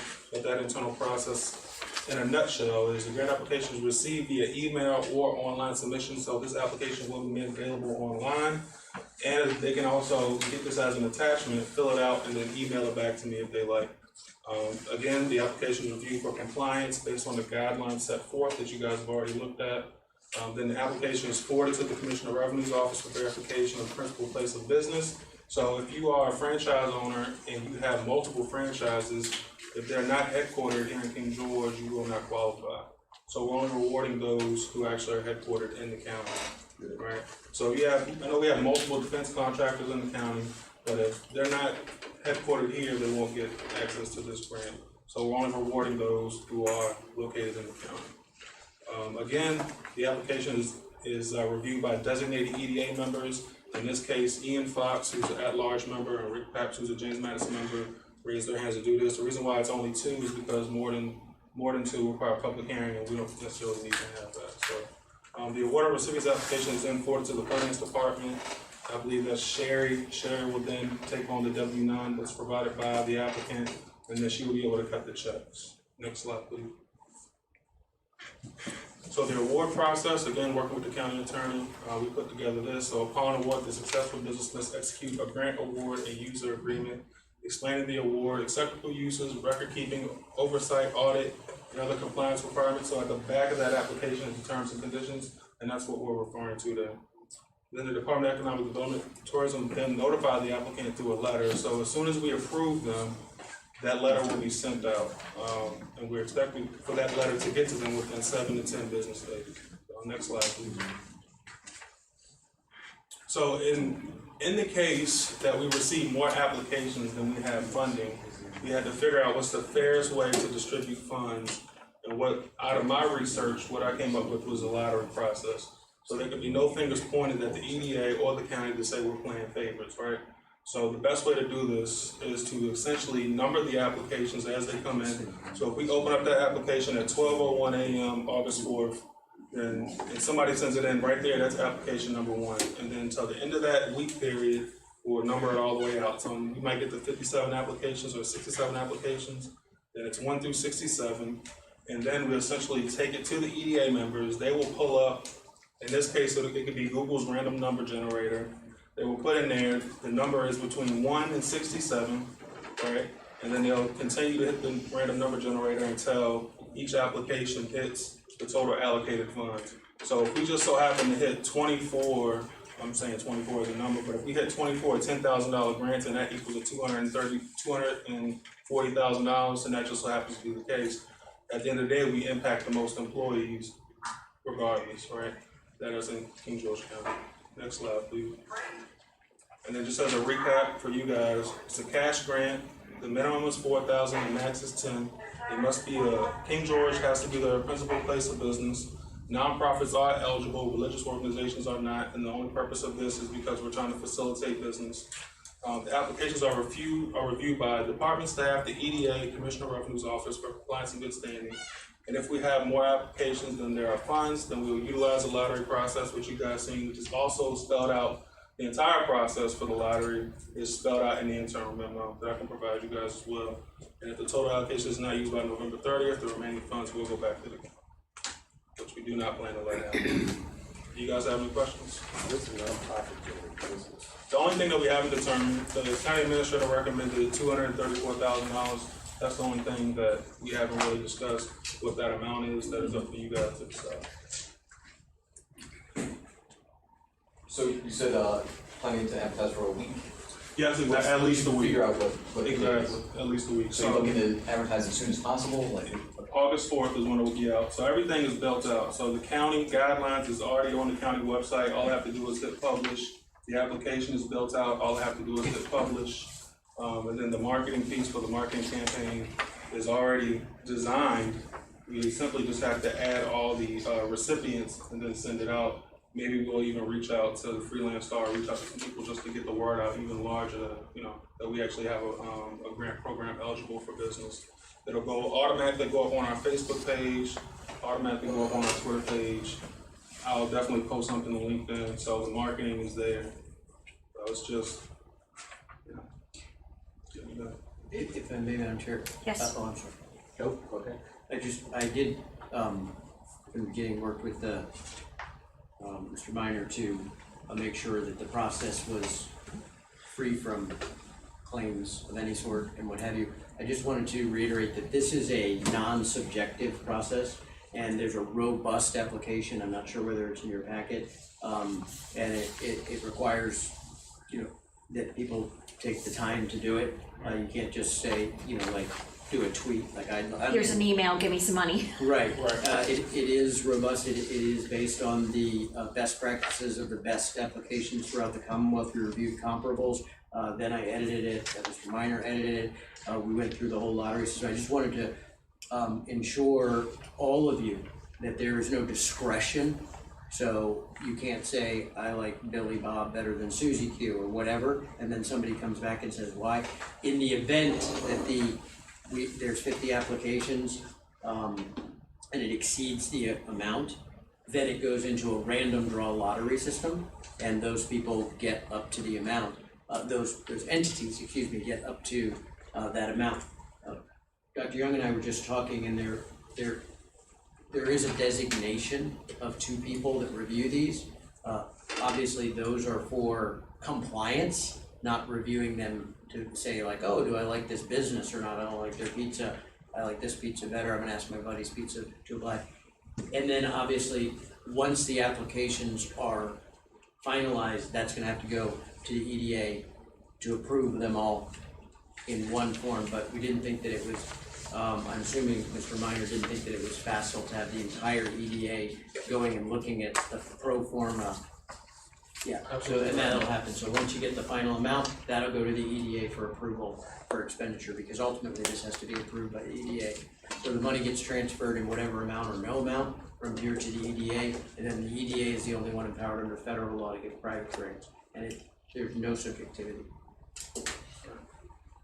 So it is one, because I know we talked about this on Saturday or Sunday, whatever. Yeah. I just want to make sure it is, the intent is that those 2 individuals are going to review it, but it's going to the EDA for a public vote consideration, correct? Absolutely, yeah, absolutely. Then second, board, the reason why I recommended $234,000 as 10%, I explained to Nick that, last thing that we want to do is put a whole lot of bulk money, say $500,000 or $600,000 into this. And what happens if the EDA isn't able to expend all that funding, you know, prior to the November 30th date that we gave them? Then now we receive that money, but you know, now we have money that we have to expend without a deliberate plan in place. That's why I recommended that we do 10%, $234,000. if someone we want to take a look at doing something in the second round, so let's do this as a proof of concept and let's see how it works. And then if there's something that we want to consider in the second round, then we'll proof it and make sure that it's effective. Exactly. And so just to kind of give you guys an understanding, so at so if we could do 57 $4,000 grants, or we could do 32 $7,000 grants, or we could do 23 $10,000 grants. That's sort of what we're looking at, right? I don't expect us to get that many, 21 to 50 employee business, right?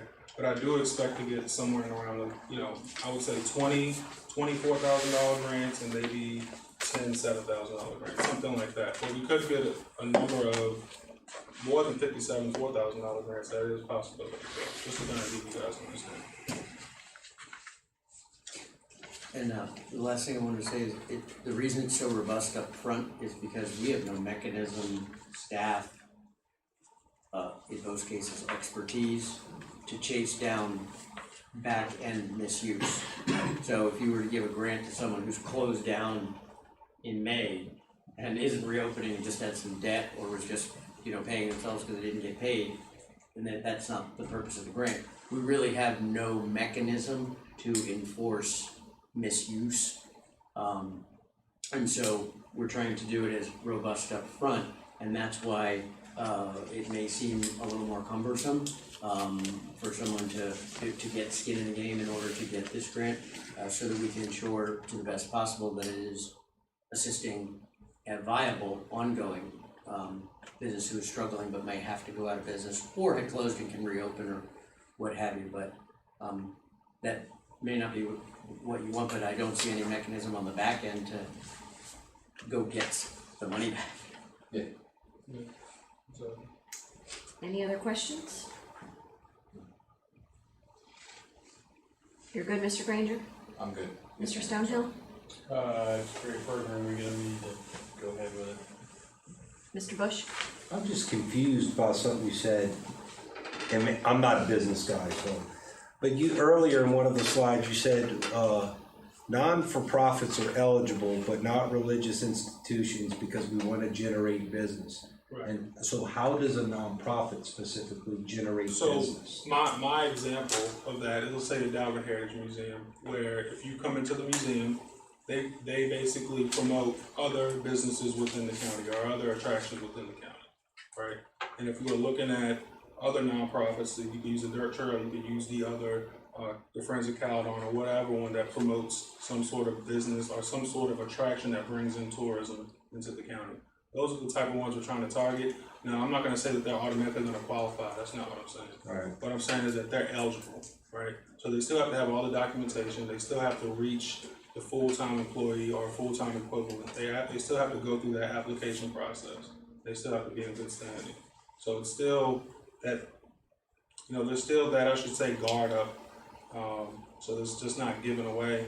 But what I'm looking at is, if I send somebody, if I send someone a check, are they actually gonna bring more people into the county to visit the restaurants or to frequent the places to shop in the county? That's what I'm looking at. You need to demonstrate a return on investment. Exactly, absolutely, right. And so I could do that. So I'm not sure what they would request, or even if they feel obligated to request money from the county, right? But it still has to be justified. We still have to look at it and say, okay, this works. Gotcha. You know what I mean? This makes sense. This makes business sense. Okay. So. It is allowed by federal law for not-for-profits, and there would be a concern about separation of church and state with respect to a church. Now, a church-run daycare, a church-run soup kitchen, a church-run something that is a traditional outlier, but we would have to be separating out. So I think that was an optic as well. But the federal guidelines do allow directly for not-for-profits. I know that wasn't exactly what you're asking, but I did want to, that we did research that. Yeah, so I did get the question at the EDA about the religious daycare providers, and I did look that up. What I could find was one potential in the county. Now there may be more, I don't know, but the ones that I did research, I could only find one potential. The other ones were all for profit. And I think the hope is that if you do run a nonprofit, or if you do run a daycare that's attached to your church, that it's at least separated as its own nonprofit. And in that case, they would be eligible. They wouldn't be considered a religious organization. Everyone good? Ms. Bender, any questions for Mr. Minor? No, I do not. Thank you, Mr. Minor. Thank you. All right, a motion? I move to allocate $234,000 to the small business grants, in the process outlined by Mr. Minor. Second. Any further discussion? All those in favor? Aye. Opposed? Aye. Chair votes aye, motion carries. Thank you all. Have a good evening. Thank you, Mr. Minor. Dr. Young, public safety payroll. Yes, ma'am, so that brings us to, the discussion revolving around public safety payroll. According to the, recommendation, we have recommended, $1,566,336 be, allocated to public safety payroll. Obviously, you know, by the end of this meeting, there's been a lot of moving parts and we've got a little bit of math to do. So I would like to know what the board would at least approve that the remaining, after all the changes and adjustments that have been made, that the remaining, funding of the allocation, save $66,435, be allocated to public safety payroll. And I'll bring that exact number to the board when we, draft the resolution for the appropriation. Questions from members of the board? I have no questions. Mr. Bush? Ms. Bender, any questions? I couldn't hear all, Dr. Young, just, could you restate that, Carla? Would this be the original thing that you sent to us of, what was it, 1.6 million? Well, that number's been updated to 1.5 million, ma'am. But since we've had a lot of moving parts tonight, we got to crunch the numbers and make sure to have the exact number that reflects the decisions that the board has made tonight. So what I'm asking is that the board approve that we spend the remainder of the allocation on public safety payroll minus the $66.4 thousand that was recommended for contingency. And I'll bring that exact number to the August 18th board meeting with the resolutions and appropriations to appropriate the money. Okay, that's after we, my only concern is we have offered to have a meeting with the school board, you know, for their portion maybe of the first funds. And so I didn't want to pledge anything until we had that meeting with them. Second allocation. Ma'am, you mean, Madam Chair, sorry. Ms. I'm sorry, Bender? I'm having trouble hearing you in the boardroom right now, so. Ms. Bender, you mean the second allocation?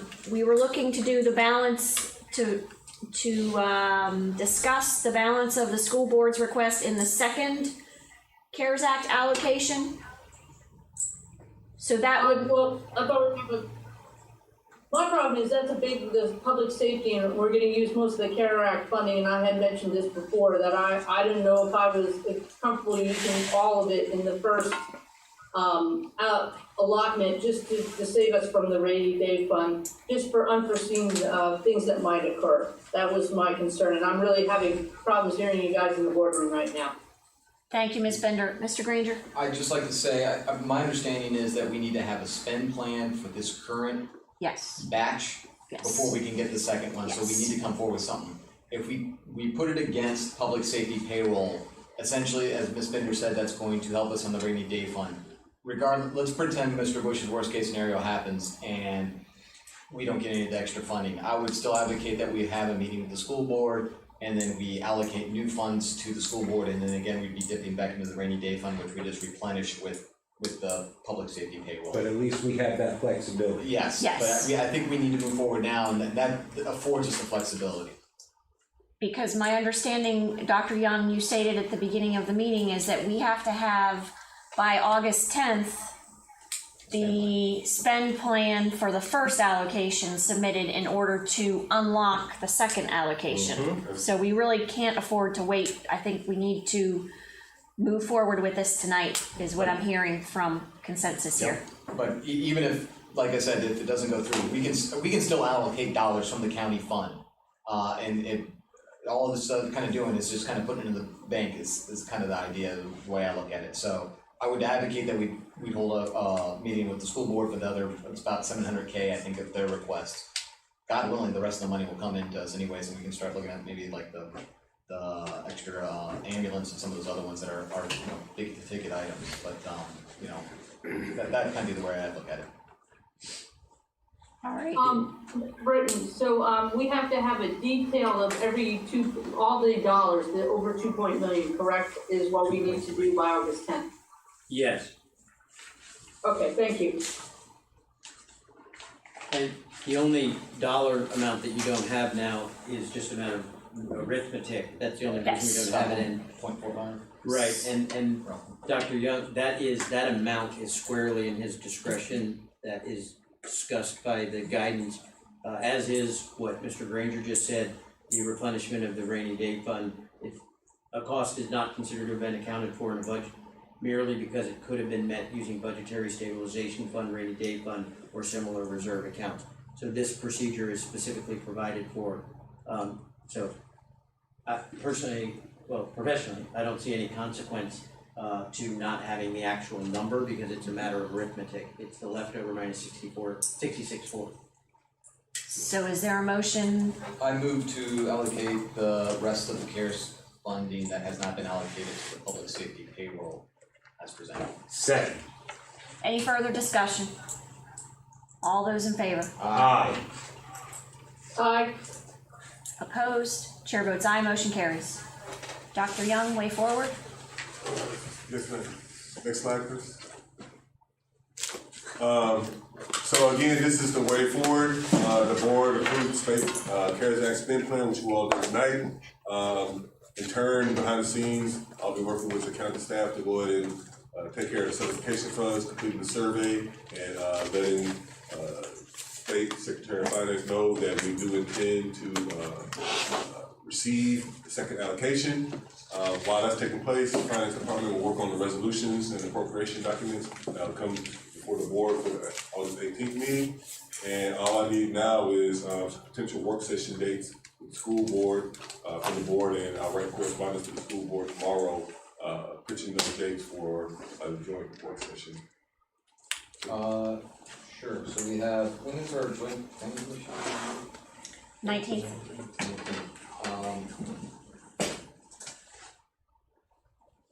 The week of the 10th, does anyone have any problems with any time during the week of the 10th?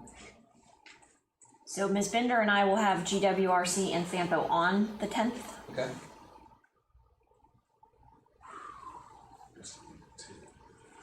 Is that too soon? I'm out of town 13th, 14th. Okay, so 10th, so you'd be looking at either the 11th or the 12th as a possibility. I'm good with either. I'm good with either of those as well. Yes, Dr. Young? I don't know I'm if okay that's. with all those.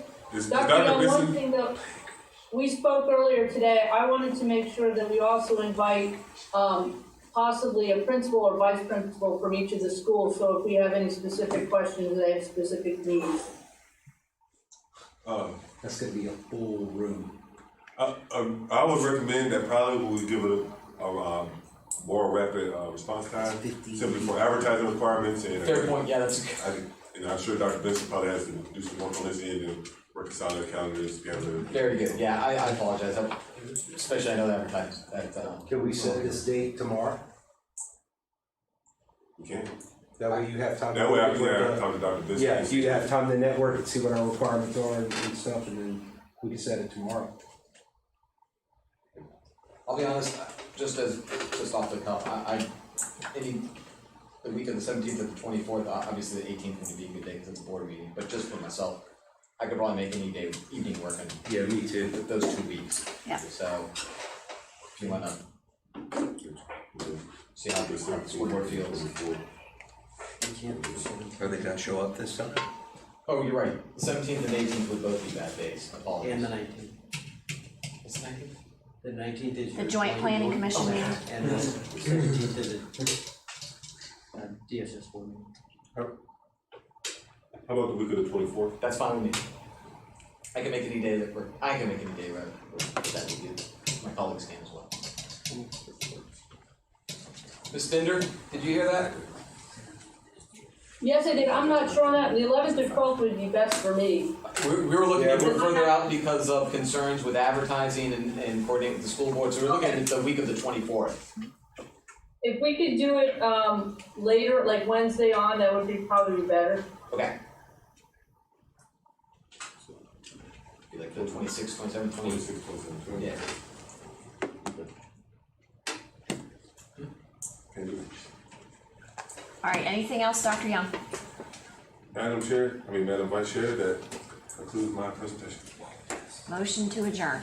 Move to adjourn until August 4th at 6:30 in the King George High School auditorium. Second.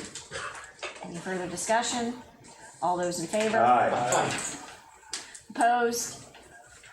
I see, I can't, it's in here. Chair votes aye, motion carries.